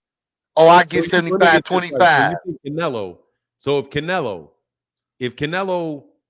doesn't have any belts and he fights, and Canelo Alvarez fights undisputed Arthur Beterbiev. You think Canelo should take the lower cut than Arthur Beterbiev if he moves up in weight to fight for Arthur Beterbiev's belts? And he ain't got no belts? Yeah, and he's got no belts. Yes. Okay, the fight would never happen. The fight would never happen. I know that. I know that. But if the rules change the way I think, we'll start getting all the good fights. No, because you will not get any. You won't get. You won't get paid for that one fight. But every fight after that, if you win, Devin Haney will never get a fight. Devin Haney, what you will wind up having, first of all, it's just not that just can't happen because you're going to have guys say, "I don't want the belts." All the sanction bodies will fail because they'll be like, "No, why would I fight for a championship? I'm the reason people are coming to watch. I'm selling the tickets, but I've got to give him all the money. He gets the belts. The money and the belts are different. Those are two different things. That's one time if you win." But why would Gervonta Davis give Devin Haney, like, if it's, say the fight does $30 million, why would he give $10 million, $15 million to Devin Haney for the pleasure of fighting for belts that are going to cost him 12%? Because then he could do that to everybody else. He's already doing it to everybody else. He can do it to everybody else now. Yeah, but we ain't gonna see the best fights then. Because after this, who we gonna fight? Who he's gonna fight? Whoever he wants to fight. He's not. But there ain't gonna be nobody we want to see. After this, I want to see him fight somebody, a A-lister. Cruz, he proved to us he was because he fought Gervonta Davis and they went head to head down there. But other than that, we wouldn't even never knew Cruz was an A fighter. We wouldn't even never knew. No, I'm just telling you that. Look, man, there ain't no way that's happening. I know it ain't gonna happen. But there's no way Floyd Mayweather Jr. is coming out of retirement to fight at 135 and give Devin Haney 60% and he gets 40 because he wants to fight Devin. There's no way that's happening, bro. We know Floyd changed the rules. Back in the day, they were fighting for belts. Dude, no, they weren't. They were fighting for money the entire time. And that they were too. Always fighting for money, bro. From the very beginning, there was money before there was belts. True enough. Was the splits that bad though back then? Dude, there was money. People had been fighting for money the entire time. People are putting on fights to win money on gambling, and fighters were fighting to get the purse that was put up, plus whatever money they could put down on a bet. This is professional boxing. Everybody's been fighting for money the entire time. But what's the splits ever was back in the day? Was the split 75-25? It was not. I can't tell you what the purse split was for fights in the 1700s. I can't tell you. And honestly, man, I can't tell you what a lot of these purse splits are now because these guys are making a lot of people just are out there making shit up, acting like they know what they don't know. But I'm going to tell you this. Ain't no way in the world somebody's going to be giving up money for a chance to fight for something that costs money. If they've earned the fight, if they've earned the right to fight, that mechanism is in place. If Gervonta Davis wants to fight Devin Haney, Gervonta Davis can make Devin Haney an offer that Gervonta thinks is fair, or Devin can make an offer to that Devin thinks is fair. If they don't agree with it, then the sanctioning body can order the fight. And then it's up to what Gervonta about whether he wants to fight or not. That's just the system, and that's how. But let me holler back at you, Mr. Dockery. I'll get back Yes, at you. sir. Yes, sir. Appreciate the conversation with you, man. Thank you. Real quick, man, let me check this right here, man.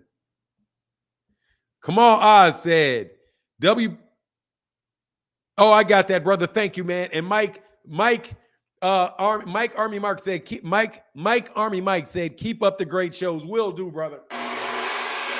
Thank you, man. Appreciate you more than you know. Thank you for supporting the channel today, man. For real, for real, for real. Thank you for supporting the channel. Floyd got 25. I don't care. Let me tell you something, bro. Oscar De La Hoya ain't giving up no money to nobody. He ain't doing it, bro. He fought for.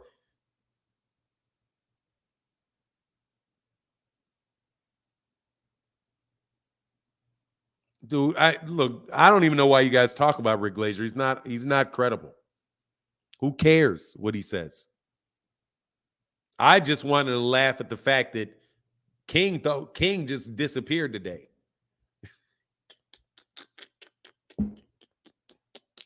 King has just disappeared today. I thought I was going to get King on here. I don't need Rick Glazer on here because that conversation won't last 5 minutes. Bro, you're sitting there saying that I'm that stuck on you telling me that they owe $500 million or $900 million. Which is it? 500 million or 900 million? Well, I don't really know. Well, was it a loan or an investment? It was a loan. Why are investment firms making loans? They're not in the bank. Matter of fact, let me see something.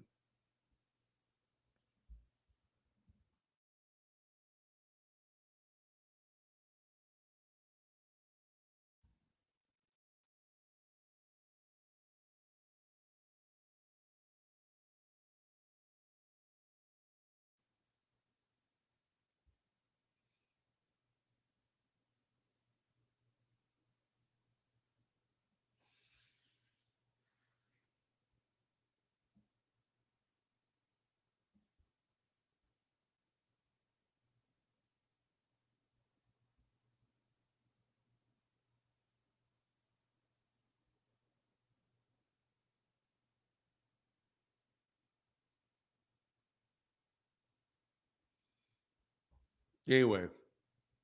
Yeah, I just thought he'd show up. I don't even think Marty fried him. I think he fried himself. He just lit himself on fire and ran away. Dog, he just lit himself on fire. Unless he got back on. And I didn't hear him when he got back on. I just think he lit himself on fire. And he knew he was running into a dog and ran away. Anyway, but he probably has, I think, he's probably dealing with some emotional problems. Rick and Kang are PBC haters. Their whole mission is to discredit Al Heyman. It really has to suck to wake up and be a hater all your life. Yeah, it does, man. We've all dealt with little bits of times with that. He said Marty let him get comfortable and walk. Yeah, he did. He let him walk him right into that fire. That shit was about to get ugly too. It was about to get ugly and he ran. Makes sense. Only one fighter came out of the ring and walked away until manager Marty backed down and Rick pulled the ripcord. Oh, yeah. Anyway, it was not. I mean, come on. I was just amazed by the man's patience. Seriously. I was amazed by manager Marty's patience. Way better than I would have been. Kamala said John Ryder was an established super middleweight and WBO mandatory when he fought Canelo, Alvarez, Callum Smith, Jacobs, Parker were all 168. Anything above 168 is super middleweight. 160 is above super middleweight. Duck the WBA order for David. Yeah, I mean, you know what it is. You guys out here bickering about stuff that is like, what? Who cares? Fact of the matter is, yes, he's fought a lot of 168 pounders. Canelo has. Canelo's career is not all bad, okay? The worst thing about his career is that positive drug test and his kind of prima donna attitude. But other than that, man, I don't have a problem with him fighting Jermell. Jermell ain't no Jermell is not a soft touch. Caleb Plant was not a soft touch. David Benavidez, Dimitri Bivol. Dimitri Bivol was not a soft touch. You know? Lori said, Fanon, I'm team Tank, and I totally agree with you. It's money over belts. Yeah, man, he ain't got to do none of that stuff. And he definitely ain't got to give up any money to Devin Haney. That's ridiculous. Why would he do that? I'm the only thing I'm upset about with Errol is and that's just from a business perspective. Why? Would you get it? Why? Because he wanted to keep his word. That's what he wanted to do. Even though he probably knew he needed to pull out of that fight, he didn't pull out of another fight. It's a lot of stuff, bro. But I'm telling you, at the same time, man, what is yours, and what is not yours is not yours. I'm happy for Terence Crawford. That Terence Crawford is getting a lot of shine from those people that he considers to be supporters of his that weren't supporting him at all. You know? EJ wanted that smoke, and it was a payday. Yeah, that's what we wanted, a payday, really. He really was talking about the money. You could hear it in his voice. In retrospect, you know he was talking. You know he was there for the money. You know he was there for the money. It's like, man, it's a big payday. We can get this money. Let's get this money. And he's going to get back in that ring for that money again. Hey, Fanon, that's why we are getting you if we can afford to when I build my boxing team. Hey, thank you, brother. Bill, what? Hey, he did a Richard Pryor and ran down the street on fire. What you talking about? Oh, yeah. He lit himself on fire. That shit was, man. Rick Glazer he's not the sharpest he's not the sharpest tool in the box, and he's a blatant liar. So you're just gonna, dog. You'd be like, dog, I don't believe that. Like, I don't believe. Can you verify the name of the guy that gave you this? No, I can't. It's an inside source. Well, I can't verify it. Why would I believe it? You just want me to take your word at it? You want me to take you? Don't cut me off. Man, I'll cut you off anytime I feel like cutting you off. Go to mute. I don't know what I'm trying to tell you. That's what I think these dudes are on. You giving a bunch of stuff out that you can't verify because you won't give the name. You claim that you know better than Steven Espinoza. Why would Steven Espinoza lie? Well, of course he'd lie. I mean, why wouldn't he lie? You gonna believe him? Well, shit, you don't like him. Why would I believe you? I mean, dude, you just tear his credibility. Dog, he just has no credibility. When you admit that you can't stand the dude, you hate the dude, and then you admit that your main issue is that he's terrible for boxing because he doesn't act like a promoter. He's a manager. He's not a promoter. His job is he's a manager and an advisor. His job is to get the most money for the fighters. That's his job. You think a manager shouldn't be doing his job?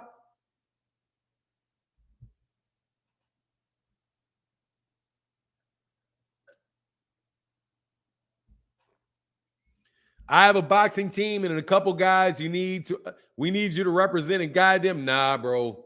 You need to go find somebody like, man, you need to go find a manager, like somebody that is a manager to do that, not me.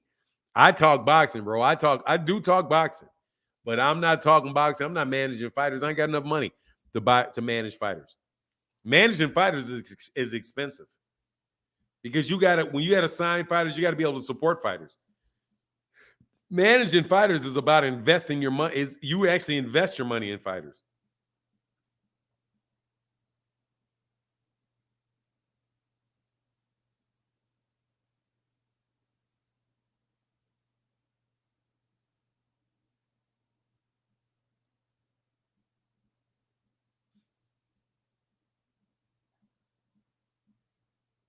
Boots is a lose-lose situation. Yeah, if you lose, you lose. Yeah, it's a lose-lose. That's called a duck. It's called a duck. That's what you call a duck.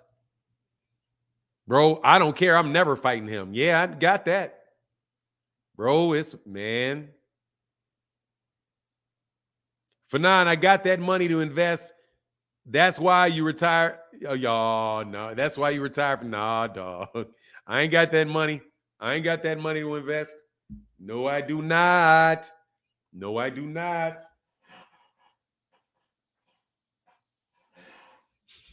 I cannot believe Terence Crawford said that. I can't believe Terence Crawford said that. The people that want fighting Boots is a lose-lose situation. If I win, they're going to say he was young, he wasn't ready. This kid's never been tested before. I'm going to go up and fight Jermell. That's history in the making. I've worked my ass off to get to where I am, and I deserve to do what the F I want. I don't care what nobody says, how anybody feels. Fuck them. Yeah, dog, that's why I'm telling you, bro. You just, okay. Go ahead and duck Boots. That's called a duck, isn't it? I'm lying. Don't take me seriously. Don't cry about it, dog. Don't get all crying. We know he's not about to fight that kid. We know it because he's smart. That is definitely a lose. That's a lose-lose is what is called a lose. That's just a lose. Anyway, I missed something. What happened with Boots? They don't want to fight Boots, dog. Terence Crawford don't want to fight Boots. He don't want to fight Boots. No, he does not. And no, he doesn't. But that's not going to shine well on his legacy. You don't fight Boots. I'm just playing. I know why he don't want to fight Boots. Hell no. He ain't dumb. He ain't trying to prove nothing to nobody. And that is a dangerous kid. That's a dangerous dude to fight. He's never beat anybody. He's not been tested. It's a lose-lose. No, bro. No, it's not. I'm just telling you. Wait, you said Canelo ain't how it's different. What? I didn't. The pull-out bandit, dog. How about you listen to everything that I said? Dude, I ain't thinking that Terence Crawford's ducking Jaron Ennis. If he wants to move up and wait and fight Errol next, that's his next fight. If he wants to fight Jermell after that, no biggie. Okay? I'm not tripping it doesn't. I'm just saying people are going to call it a duck. And it is what it is, bro. He don't want to fight that dude because he may lose. I'm telling you, cats don't want to fight Boots. Don't act like that. And like y'all call my logic strange. No, my logic ain't strange. Just because Sonny Liston beat Floyd Patterson, and they did not prove that he's the best heavyweight. Because he turned around and lost to Ali right away. So there you go. He wasn't the best. You just were waiting to find out. Errol Spence could have said the same thing about Terence Crawford. Yeah, he could have, but he didn't. I'm telling you, dog, it is y'all some wild boys, man. But it is what it is, bro. I ain't tripping. I'm not tripping. I know he's not going to fight him. But Jermell, if that Jermell fight don't happen, what you going to do then? Retire? If the fight doesn't happen with Jermell, you're going to retire? Or are you going to fight Tim Tszyu? What's you going to fight Tim Tszyu? If you fight Tim Tszyu and you don't fight Boots, what's up? You can't blame Crawford. He makes sense. He makes sense not fighting Boots. Yeah, it makes sense not fighting Boots. All of those guys, it makes sense not fighting Boots. It makes 100% sense not fighting Boots. All of the sense in the world not to fight Boots. All in the sense in the world not to fight him. I mean, it'll be a big fight. It'll be a big fight. I don't know, 400,000, 500,000 pay-per-views. It'll be a good fight. It could be a good fight no matter what. You know? I don't think he's gonna get that Jermell fight, personally. I don't think he's gonna get it. Personally. Because if Jermell loses to Canelo, why make the fight? You're gonna fight somebody coming off of a loss. And it also really definitely depends on how that fight goes. Yeah, Boots is the truth, no doubt, but I understand why he wouldn't fight him. Don't get me wrong, bro. I got to say things in a very specific manner for you guys, for a lot of people to really get it.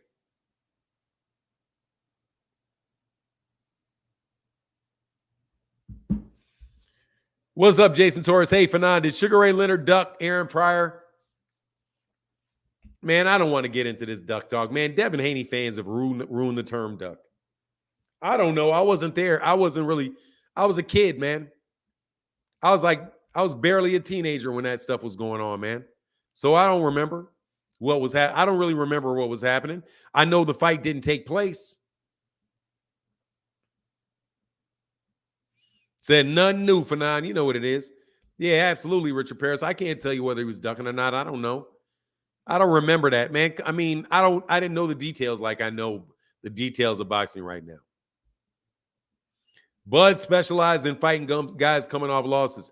He more than likely is going to fight. But if you fight Jermell coming off a loss for 3 belts, bro, why is that any better than Jaron Ennis?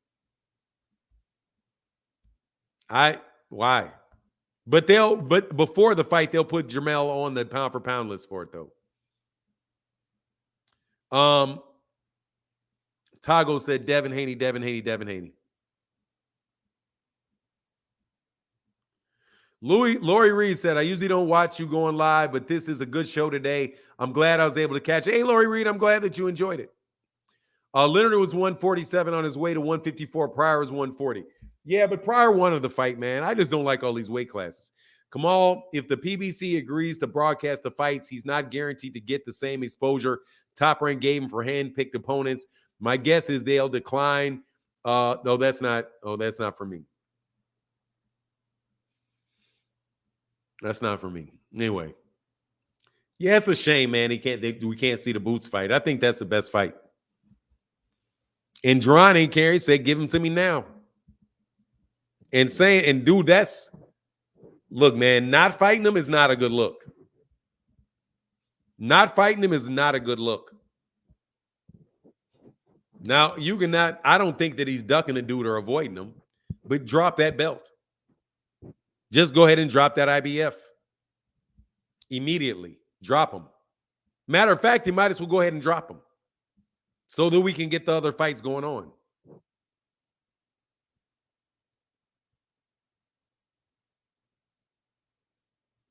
JL Squad, you're invited to get on this channel.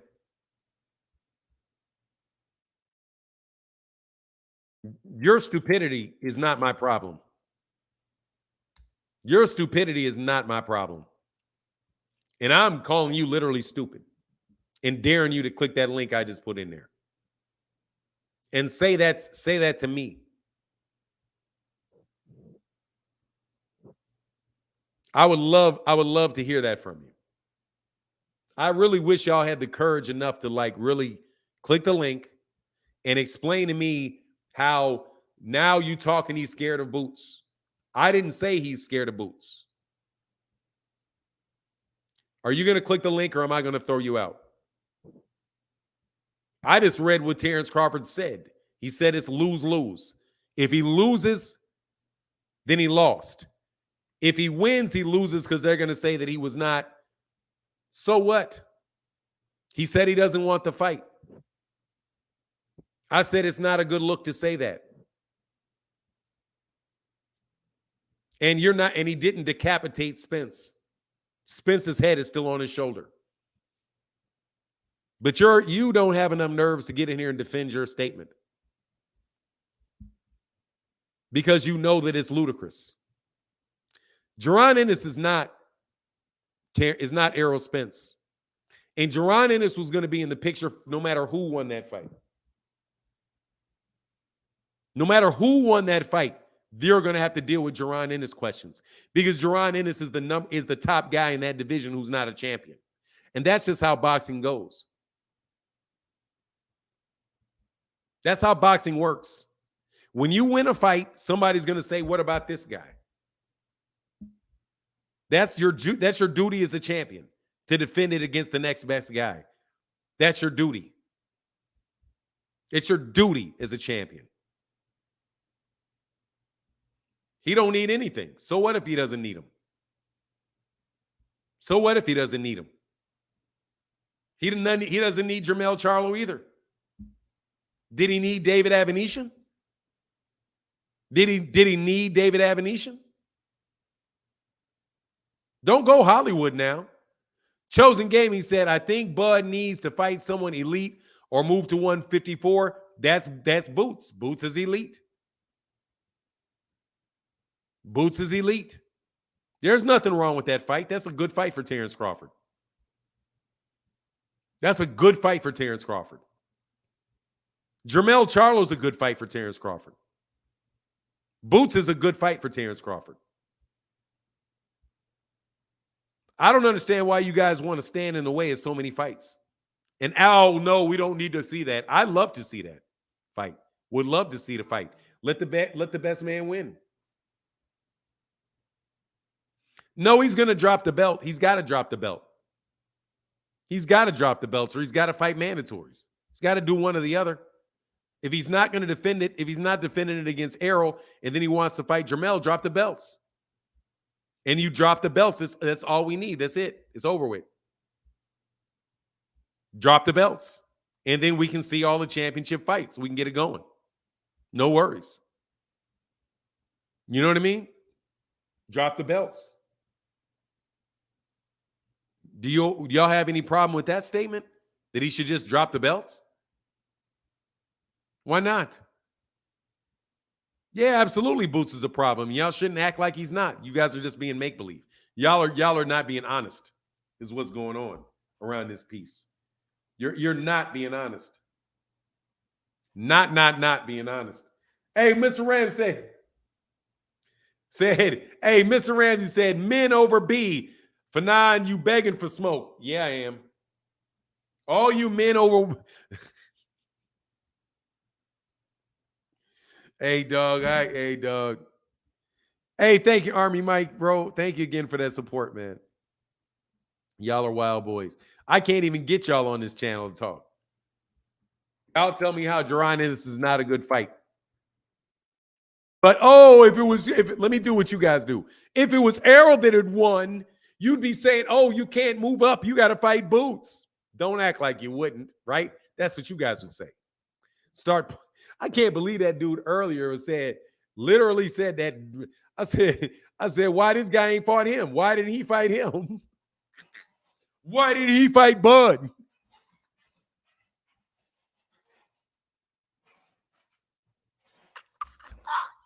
Come back over money. Come on back, money over.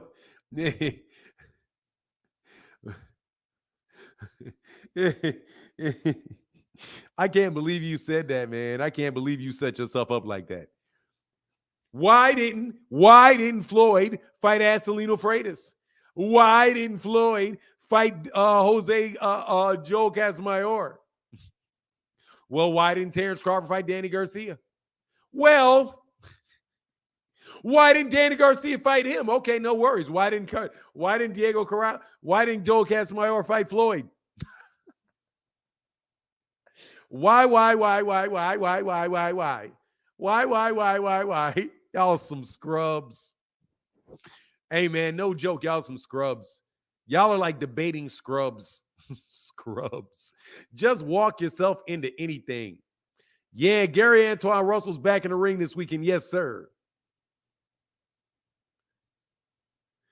Nah, Fanon. Boots needs to activate his mandatory. Oh, God.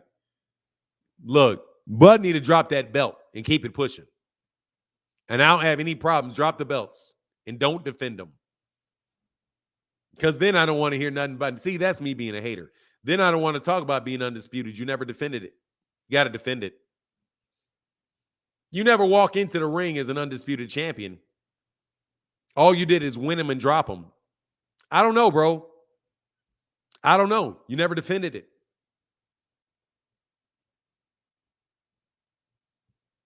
Devin Haney defended it. I think Alexander Usyk defended it. Being a champion means you got to defend. You got to defend your belts, man. You got to defend them. Not just win them. You got to defend them. If you never walk into the ring as an undisputed champion, you were an undisputed champion in the ring for like a minute and a half, and then you go to another weight class, drop them all. He should drop them all. He said he's fighting Errol in a rematch. Did Inoue defend undisputed? Nope. How does that? No, he did not. So there you go. Devin Haney did. I don't have a problem at all. I don't understand why y'all don't want to see Bud and Boots. I don't understand it. I don't understand it. If I was Boots, I'd get in his chest. Boots ain't ignorant enough. Boots need to be a little bit more ignorant. Boots needs to be a little bit more ignorant, a little more ignorant. But that fight goes away. I'm telling you, the Jermell fight. If Jermell loses to Canelo, the fight goes away. That's a sticky situation. Aiming for Jermell, seeing as Jermell's not going to be undisputed, so you can't say that you're undisputed. You got to fight. You got to fight Tim Tszyu. Who is Tim Tszyu been upgraded yet? I give the edge to Crawford over Boots. I might too. I just want to see the fight. I really do. I want to see the fight. I understand why Terence Crawford won't take it though. Just like Sean Porter wouldn't take it. Just like Keith Thurman ain't trying to take it. Just like all these guys in that age range ain't trying to take it. They don't want to see that young boy because they know that's something funny. And experience is experience, man. Experience is experience. And the fact that you say it's risky is all the more reason to say that they should make the fight. I've earned the right to do whatever I want to do. That sounds like Tyson Fury. That sounds like Tyson Fury. And not getting Alexander Usyk fights. Oh, we know. I want to fight Julius Ndungo. Ashley Knuckles said, look out for now. What you talking about, Ashley Knuckles? Look, man, I understand why he wouldn't fight Boots. I understand, Ashley Knuckles. I understand why he wouldn't want to do that. Low risk, good reward, but low, but high risk. And all them dudes, none of them dudes want to fight Boots. You don't want to fight no 25-year-old, 26-year-old kid with 30 fights. They can do everything. You don't want to see that, bro. You don't want to see that. I know y'all don't want to see that. Just like, Ali didn't want Larry Holmes. At the end of the day, he wound up getting Larry Holmes, but he didn't really want Larry Holmes. Get that last payday, get that last payday on the door, out the door. But nah, no Boots. No Boots. No Boots. There's Errol Spence Jr. is a rare breed where he's going to try to do everything and try to prove himself against everybody. Terence has made it. He said, facts, it's a great fight, though. Yep, it is. Hey, thank you, Ashley Knuckles Boxing. It is. It's a great fight. But you don't want that 26-year-old kid. Don't act like that kid being 26 ain't got nothing to do with it. Okay? From an old man to another old man. Oh, yeah, shut up. Yeah. Floyd's a fraud. Get your ass out of my face or click the link. What's going on, Mr. Agan said, facts, Fanon. Why is it when these guys win these belts, their fans don't want them to fight anybody good? Lopez, Haney, Canelo, Crawford. Let me tell you why they don't want Boots. Because they don't want Boots. They don't want Boots. They don't want Boots to get there, bro. They don't want Boots to get there, dog. They don't want Boots to get there. They want to sit on, they want everybody to, they want all people to sit on their honorary white dude called Terence Crawford for the moment. Okay? That's the honorary white dude is what he is. When Steve Kim speaks positively of you, you know full well you're an honorary white boy for the day. They didn't have no time whatsoever for Terence Crawford for years. None. He was not Lomachenko. No, who has he fought? He said, Boots saw that Arrow fight. I think he has the proper tone in his voice. Oh, no, he said, what do you mean? He wants that fight. Boots, no, I'm not telling you that that's Terence Crawford. Terence Crawford is Terence Crawford. I'm talking about what these dudes are doing. They made him an honorary white boy. Steve Kim, I really like the way he's giving these interviews. And, I really think that now he's the guy that can surpass Floyd. But no, he doesn't really need to fight Jaron Ennis, this 30-0 guy, 31-0 with 28 knockouts, who's his mandatory. Well, no, we don't really need to see that fight. Yeah, I know you don't need to see that fight. I know you don't. But let that have been. Let that have been. Let that have been. Dude, they don't even want to give PBC credit for putting on the fight. The Boxing Hive, PBH, how can I help you? So now, man, what's up, man? It's Man, I'm good. I'm chilling, talking this boxing.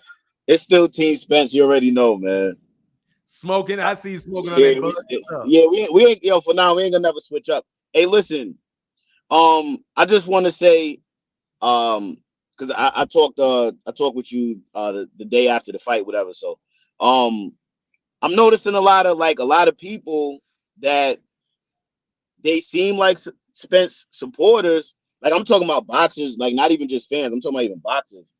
And like it's a lot of hate, man. Like the man had a bad day at the office. I think he knows what was wrong, and he's not making excuses, and neither am I. You know, the better man won that night. But like, what you think about a lot of these fighters? It seems like everybody's coming out of the woodwork, and it didn't seem that way, you know, pre-fight. You know what I mean? It just seems like more or less Spence hate than like congratulations for Crawford.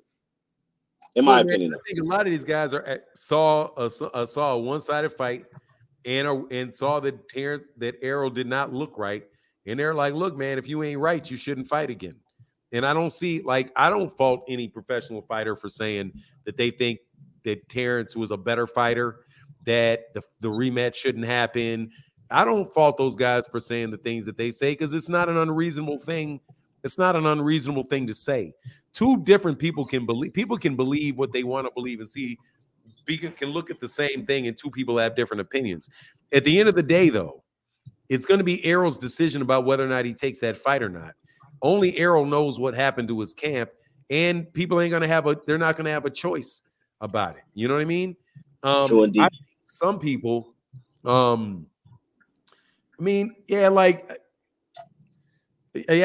all I really can say, man. You know, I don't fault anybody for saying what they say and thinking what they think because it was a one-sided fight. I wouldn't say that they're necessarily hating on them if that's their opinion. That's their opinion, and they got the right to express it. People accuse me of hating on Terence Crawford every day, and I don't hate on him. I'm just giving you my opinion. You know what I mean? So, right. and also just to let you know, I don't really make a practice of really dissecting what fighters say about things taking place in a ring because those guys are experts in that regard, and experts can disagree with one another, and experts can be wrong, but they're experts nonetheless. So I'm not like if Sean Porter has something to say or Antonio Tarver, Antonio Tarver's delivery is a little bit much for me. You know, it's a little bit much for me. When the way that he went in on Derek James and all of that, like he doesn't know everything going on in that camp. But at the same time, man, you know, I'm not about to sit up here and debate with Antonio Tarver, you know, a former world champion and a standout amateur. I'm not going to sit here and argue with him about what he thinks about boxing. I'm gonna respect his opinion and take it into consideration. You know, that's just One more thing. Yeah. I'm not sure. I might have missed. I tune in every day and I see your videos, but I don't think you spoke on this. But if you did, and what do you think about the fact that one fight with Bud, Ring Magazine, you know, ESPN, they took Spence out of the pound for pound. But then like say somebody like Lomachenko, he's lost multiple times, and like it seems like he could just never get off the list. Like, do you have an opinion on that? Like what do you think about that? I mean, I can understand I can understand. Well, first of all, Ring Magazine is made up by. There's a couple things with that. Number one, the fashion in which he lost. They could say, okay, well, he just lost so severely that there's no reason to have him in the top 10 pound for pound anymore, right? Okay. So they can make that decision based off of that, and it is what it is. But I will tell you that the same guys, or they were kind of forced into putting Terence Crawford at number one because they had said going in, they didn't care who won the fight between Errol and Terence, that Monster Inoue is now number one. But then Terence won in a very convincing fashion. So I don't think they really would have had. I don't think they had any choice. I don't really think much of Ring Magazine's list, even though I will tell you that. I mean, I don't think that their lists are really that bad. Like I look at their list, like for their different weight classes, and I look at the pound for Yeah, pound. yeah. I don't really think that their lists are that bad. And I can understand why people in that thing would say, oh, well, look how one-sided it was. And the fact that Errol really did not look good in that particular fight, you know, I mean, it is what it is, man. It's their right to have, that's their opinion. And I'm not really gonna go off on their opinion. Now, the only the things that I have with ring is ring championship means shit. Right. Their mean shit, their rankings mean shit, and that I do stand by because they are trying to act as if they are naming the lineal champion, and they are boxing writers Right. and people that it's an opinion poll. I don't think championship should be handed out based off opinion polls. I'll start respecting their championship when they get some skin in the game and they start putting on fights instead of being owned by people that put on fights. That's my take on Ring Magazine. You still there? Yeah, my bad. I'm losing service, but I'm here. All right. Well, all right, I'll holler back at you, man. Call me back when you get in a better spot. Yeah. And I don't like that they're so in love with them little weight classes. I ain't gonna lie. I think they completely overdo that little weight class shit. Those are regional championships. Those are regional championships. And they hype up them little dudes like it ain't nobody's business. Anyway, Mr. Tell It Like It Is said he knows if Boots lost, it's a win-win. He gained exposure and fans. If he wins, he becomes the biggest star. He knows Boots has everything to gain. So that's how it goes. I'ma tell it like it is. Yes, it is. Dude, Boots deserves a fight for those belts. He deserves it. And if Terence don't want to give it to him, drop the belts. That's easy. If you don't want the belt, drop the belts. That's the end of that. That's the end of that equation. If Terence Crawford keeps those belts, you need to fight Boots. If you don't, drop the belts and keep it pushing. And then there's no problem. You dropped the belts and you kept it pushing. Mr. Ramsey said, I lost $5 on Spence. He gave me what he gave it what he had. Yes, sir. Appreciate you, brother. What's this wow stuff? What's this wow stuff? What are you wowing about?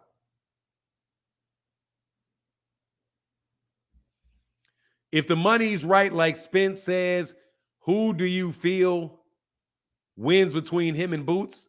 I'm not answering your question till you jump on this chat. You can jump on this chat, bro. You got one more question to me and I'm blocking you. I think you're king and you're too chicken shit to show up today. Where you at, King? Where you at? Where you at, King? Where you at today? Where you at? Where are you at?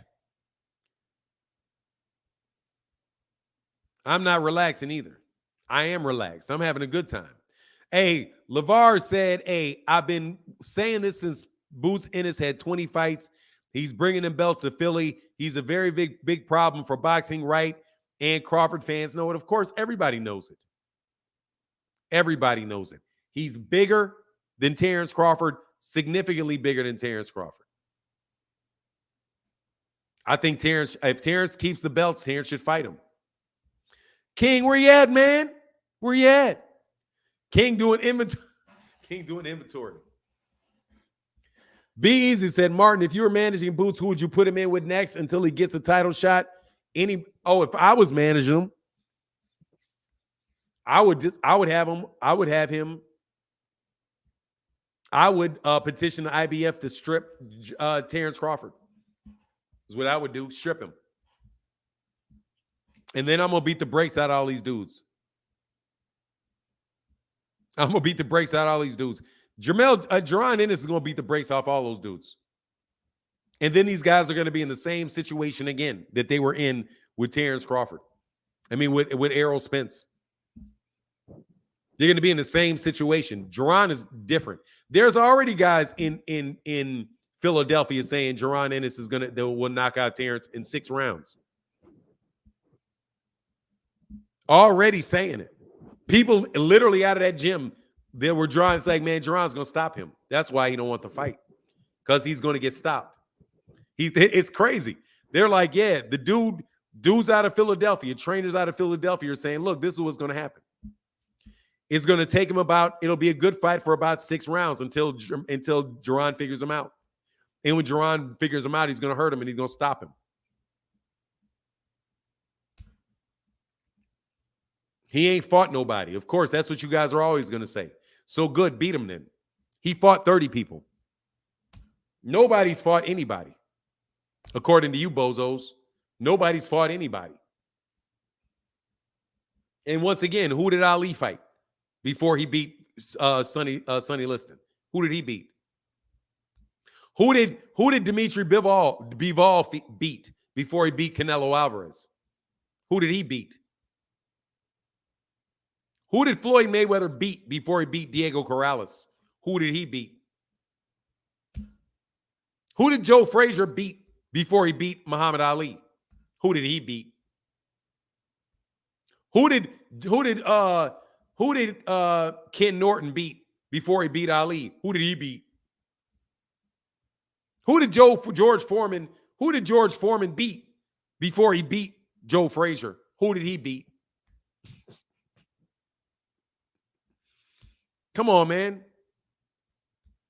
We can do this all day about who did he beat. That's just a box rec excuse not to talk about how good a fighter is. It's an excuse. Just say what you're going to say. Say what you're going to say and say it. You don't want to see the fight between Jaron Ennis and Terence Crawford because you want Terence Crawford to do bigger and better things. Even though you're going to have to pay for the fight either way it goes. And you know it's a cop-out.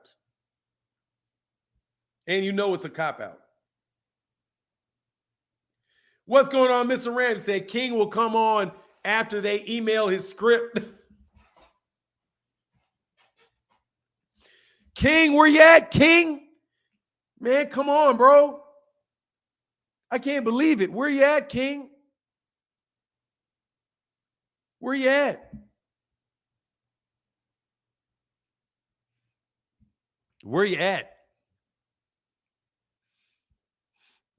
Who did James? I mean, it can go on. And who did he beat before he beat this guy? All right, Brock Howard. Who did he beat before he beat Gennaro Hernandez? Who did he beat before he beat Gennaro Hernandez? There you go. Who did Floyd beat before he beat? Come on, man. Come on, man. Who did Cotto beat before he beat Zab Judah? Who did Costa beat before he beat Zab Judah? Like, we can do this for days, man. Who did he beat?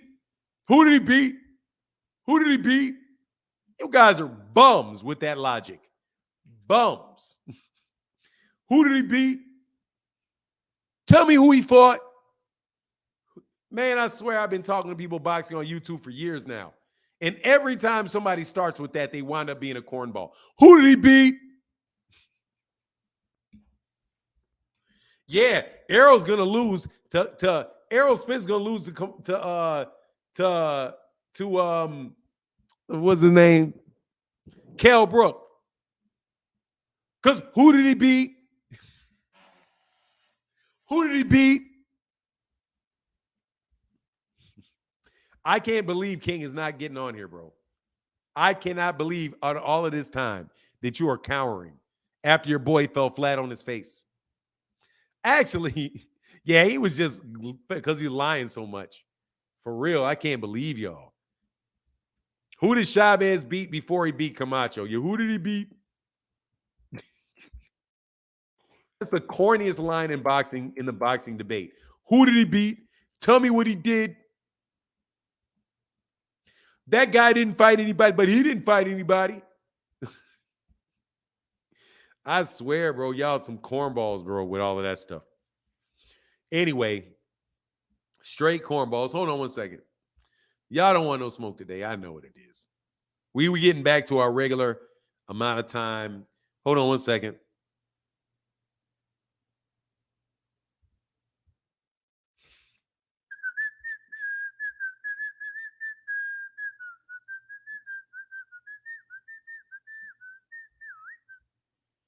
LeVar Aikens in the building. What's up? He said, who did he beat is code in boxing for I'm scared. That's why he just wants a payday. I just wants payday means scared. I never said Bud was scared. I don't think he is.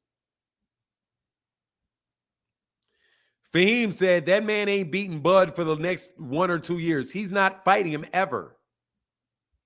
Then you might as well say he's never going to fight him. You might as well just say he's never going to fight him then. You might as well just say he's never going to fight him. Bud ain't fighting him for 2 or 3 years. And I'm going to tell you who difference. Bro, you can ask who all he beat before, but Jaron is not at that level yet. Bro, how do you know what level? He's absolutely at that level. And here's another thing. He may never get at that. He may never get to that level.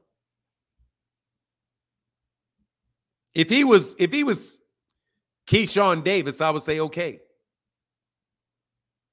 If he was Keyshawn Davis, I would say okay, that makes sense. He's not Keyshawn Davis. Who is in that division for him to fight? Who do you want to see him fight?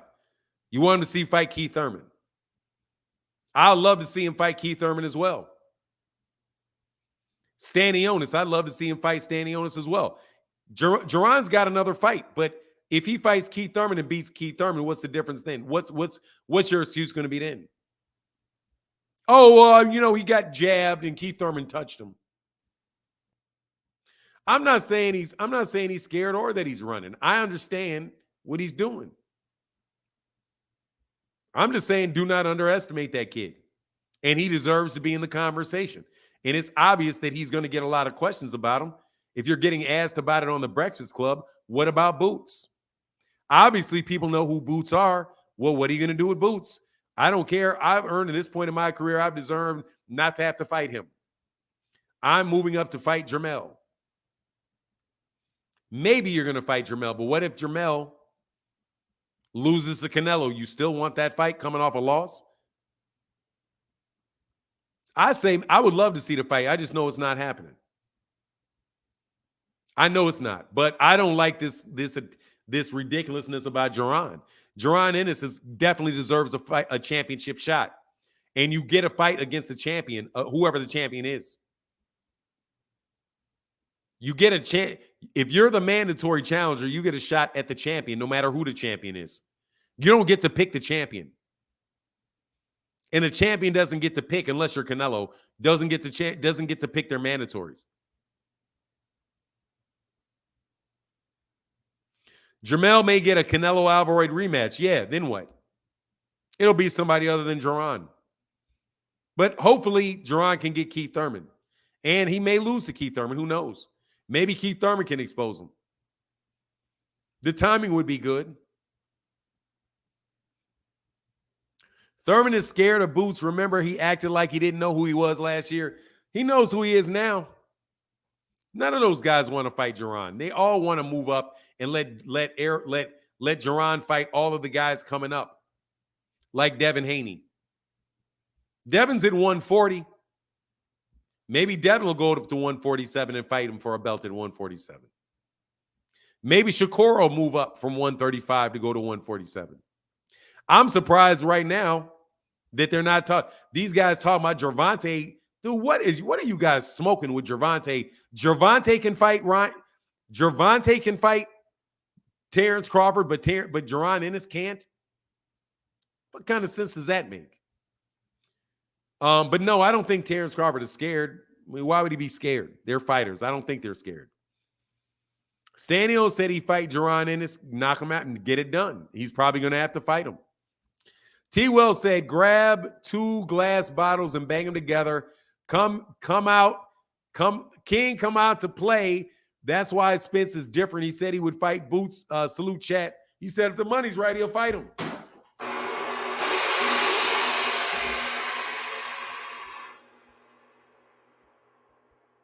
Yeah, I just find all y'all real interesting, bro.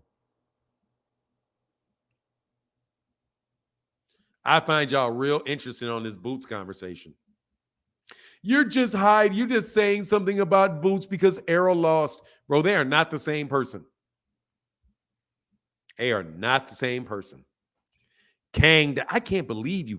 I can't believe you won't jump on. King, will you please come on today? Will you please click the link, King? King, will you please click the link, King?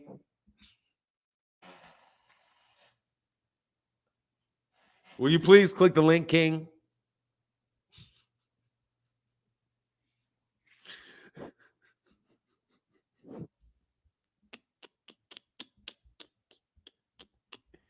Will you please click the link, King? My links aren't going through all of a sudden, man. I wonder what's going on, man. Right around this time, for the last week, the things that I try to put, the links I try to put on don't come through. So let me come on over here. Oops. Let me do this right here. Oh, no, Floyd is, oh, yeah, no, he's way better than Floyd. According to MOB. Actually, to Vanon's defense, not that he needs to say it. He can't see anyone beating him in the division. What are you talking about? I can't see it. That don't mean it can't happen. Dude, I'm telling you, Jaron Ennis is a beast, man. Jaron got a talent edge and a youth edge and a speed edge. That is a nasty dude, bro.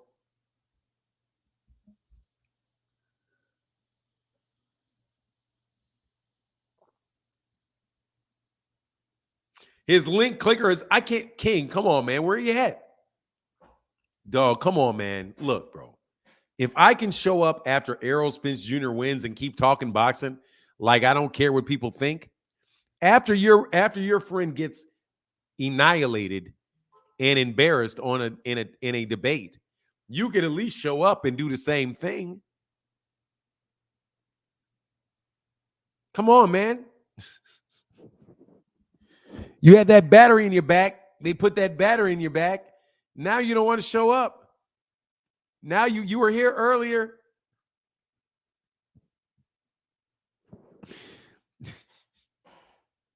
After that man exposed himself as a slave merchant.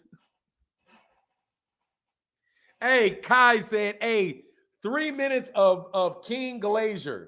Hey, man, come on, King Glazer. Come on, man. Where you at, bro? Where you at, dog? Where you at? Where you at, dog? Where you at? Where you at? Where you at? His batteries are charging. Fanon, you said Boots been saying you don't need to see anybody. What's it? Boots. You said Boots. You've been saying you don't see anybody. Oh, I don't see anybody beating him either yet. Oh, for a while? Oh, yeah, I don't see anybody beating Boots. Man, I've been saying that for years. Dude, I am not blind. Okay? I am not blind. Y'all blind. Trying to turn an eye on, because he didn't sign with Top Rank. King is my troll. Hey, King got King a coward, bro. King a bit of a coward, bro. Oh, dog, no, seriously, I'm not itching for smoke. This is not smoke. This is not smoke. This is not smoke. We don't know about the speed advantage until we're in the ring. No. I know about that speed advantage.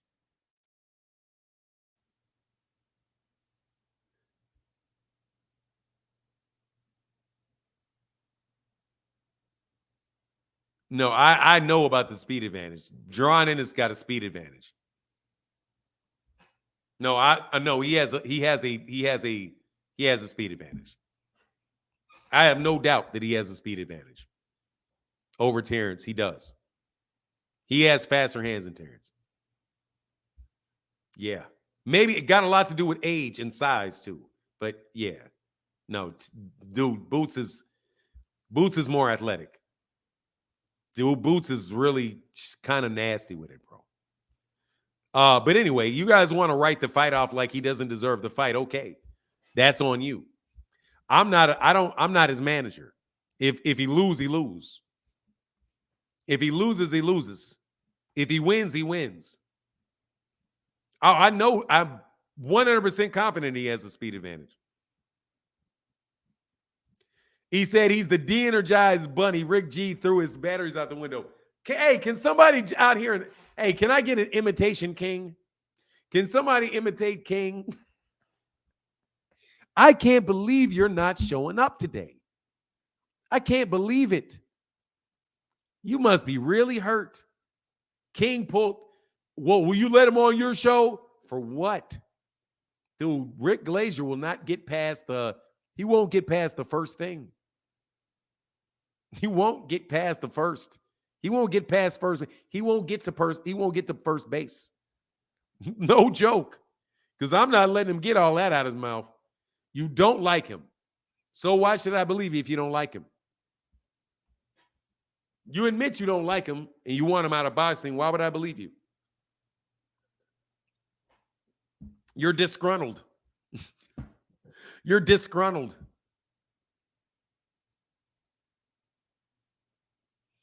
Oh, Manager Marty, bro. That's why people be ducking the smoke with Manager Marty. That's hilarious to me.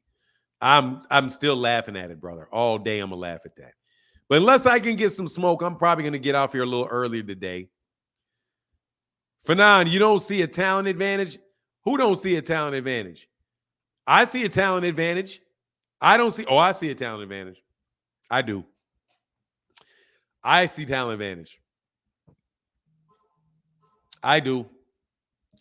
Jameson Childress, how can I help you? Hey, happy Thursday to you, brother. HU. Man, happy Thursday to you, sir. HU. Hey, yes, sir. HU for Howard, too. Yes, right. My bad.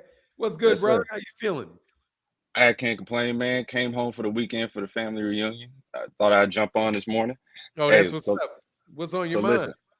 Well, I'm gonna do my best King impersonation. I don't know if you mind a bishop while he's backstage rehearsing his lines. I was just joking, bro. I like you too much to talk to you like I talk to King. I can't. I was just joking.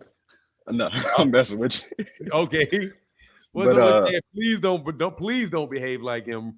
oh no, I got too much self-respect. But no, I was gonna say to your point about like what everybody's saying about Boots, like I said before, that opportunity paradox strikes again, man. And what I want to say more specifically to people in the chat who are defending the option not to fight Boots or for a champion not to defend against mandatories. Like let's just do a little bit of history. These super fights and these mega matchups that we rave about from the 70s and 80s and so on and so forth, they happened because we had a fight between two elite, proven, battle-tested champions, often pound-for-pound fighters, correct? They didn't really talk about pound for pound like that back then, but they were definitely, they were fighting each other. But they had a better partnership between like Bob Arum and Bob Arum. The reason that I think they happened is because people actually had to sell fights. Mm-hmm. Because right now, Top Rank gets paid off of budgets. So they're not going to make big fights because all of their money is coming from a budget. So when you're budgeting, you're going to say, okay, well, I'll pay this much to this guy, this much to that guy. There's a cap on how much money you're going to make in a fight. And you're really making the profit you're making on the fight is the difference between what the network is going to pay and how much you're paying for the fight. Versus in the 70s, the 50s, the 60s, the 70s, the 80s, all the way up until the 90s when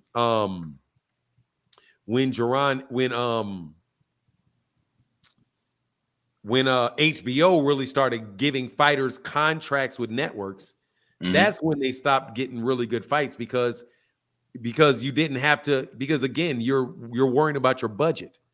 And HBO was in the business of telling people who the champions are. And that's where a lot of these media people are. A lot of the media people now came from that time, that late 90s, early 2000s. That's when these guys began their careers, and they began their careers really when everything was on HBO. So everything was on HBO. So then HBO, and actually Jim Lampley said that. Jim Lampley is like, look, we don't have to find who the best fighters are. We can choose who the best fighters are. And we don't have to look for them because they all come to us. And then they started prioritizing the type of fights that they wanted to see, and they didn't have to sell the pay-per-views. So to me, I think that it was where people blame Al Heyman. I blame the HBOs and the ESPNs for giving people a set amount of money to make fights. That's me. No, that's real. That's real. No, I appreciate that perspective. Where I was going originally was those super fights that we used to rave, or that we still rave about from like decades prior, is because you had those two elite fighters. And the reason why they were elite more often than not in some was because, you know, they got their opportunities, and obviously they made the best of it. Like, you know, even though Sugar Ray was coming off the loss that he avenged to Roberto Duran, when he and Tommy fought, it was still a super fight because they both at that point were the best in their division. And that's why we still talk about that fight. How will we ever know how good Boots truly is if he never gets that shot, be it against a Crawford, a Thurman, or a Spence, or whomever? Um, and then if he never gets that opportunity to say, okay, this is how good he is against an elite fighter, then how can we ever call one of his future matchups a true super fight? And for these fans who use that excuse of, oh, well, who has he fought? He hasn't earned that shot. Are you really willing as a fan to water down the future health of this sport just to satisfy your argument of, well, I want my fighter or my particular fighter to keep their O, or to keep their integrity, quote unquote. You know what I mean? Or to satisfy that side of the street war. It makes no sense to me as a fan, but Yeah, I mean, it is what it is. This is all back and forth. He ain't gonna wind up fighting Jamel. I mean, he's not gonna wind up fighting Jaron. I And agree. he's gonna act like Jaron just doesn't exist. But he's gonna keep getting asked questions about it Right. because Jaron does exist. So, you know, unless he wants to go out there and he wants to retire and he says, I'm done, I don't need it, then it is what it is. He can go ahead and he can do that. That's most definitely his right. But it's also the right of fight fans to say, nah, dude, I see something. I would like to see that fight. You know, but it is what it is, man. I'm about to roll out here before too long. Thank you, Jameson. Appreciate you for stopping by, bro. Always a pleasure, my man. All right, man. Come on back later, man. Thank you, sir. Yes, sir. Fahim Sator said, I don't see a speed advantage either. I see a distinct one. Dude, have you ever looked at a fast combination that I see you, brother? I'm sorry. My guy, Richard Parrish said, one criticism I do have with the PBC guys, Errol and Jermel, they seem to have a habit of doing a lot of a whole lot of don'ts, long layoffs, no tune-ups, outgrowing weight classes. What do you think contributes to this? And want you to speak on how this affects guys' careers? I mean, look, dude, Errol Spence Jr.'s layoffs are a lot to do with people not wanting to fight him and injuries. I don't think he chose those layoffs. I think Errol Spence would have got right back in the ring, but car accidents are car accidents. Car accidents are car accidents. He's not sitting there saying I'm retiring and then not fighting for a year. As far as Jermel, I think Jermel got his hand injured, and I think that Jermall Charlo was really dealing with issues. But they have definitely had, since COVID had taken place, yeah, those guys have been inactive, and it's not good for their careers, you know, unless you're talking about their ability to rest their brains in between fights. But people being injured, I mean, you just can't help injuries. Jermel broke his hand. He wasn't inactive before. Let me see. Jermel Charlo. Let's see how inactive he was. In the COVID years, everybody was. And also, they only got so many dates over there. But hold on. Jermel, let me see.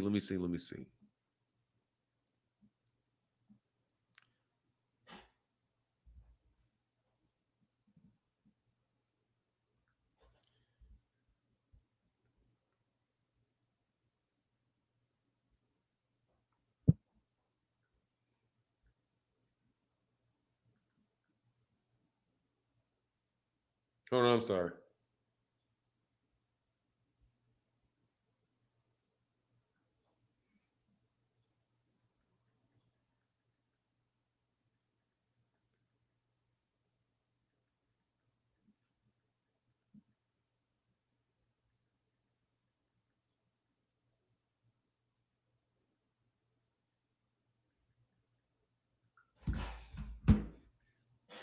Yeah, that's my take on it. Hey, much love. Thank you. Thank you. And I don't think it's good for their career.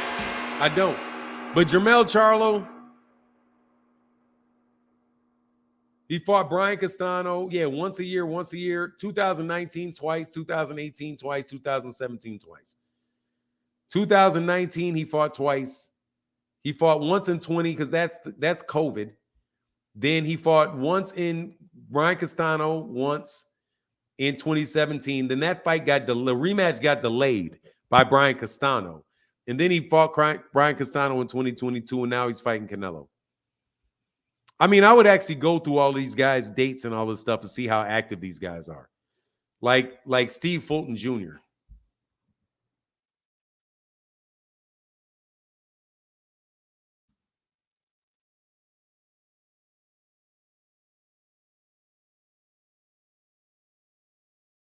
Now, let's see how active Steve Fulton Jr. was real quick.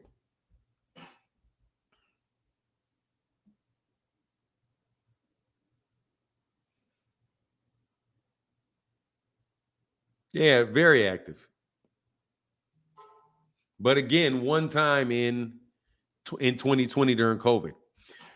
That's my take on it. Anyway, hey, Boots has faster footwork than Errol and Terence. I'm telling you, he's got faster hands. Have you ever seen a combination where Jaron Ennis throws a fast combination? Very, very fast combinations, bro. Like David Benavidez fast. He has unusually fast hands, noticeably fast hands. And the reason that I'm saying that is because I've seen him throw combinations that have been lightning fast, dumb fast 3-punch combinations when he wants to throw fast punches.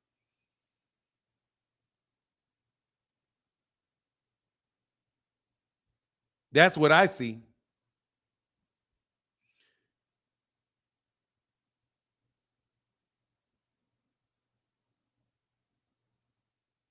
Yeah, I mean, dude, I don't like. I mean, Errol tried to get undisputed.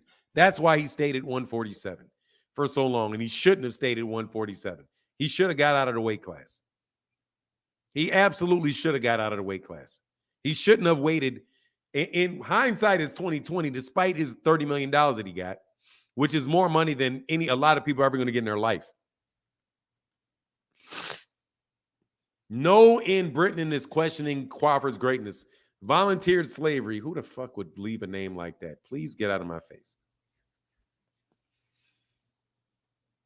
Nobody is questioning. I don't know anybody that's questioning that Terence Crawford's a great fighter.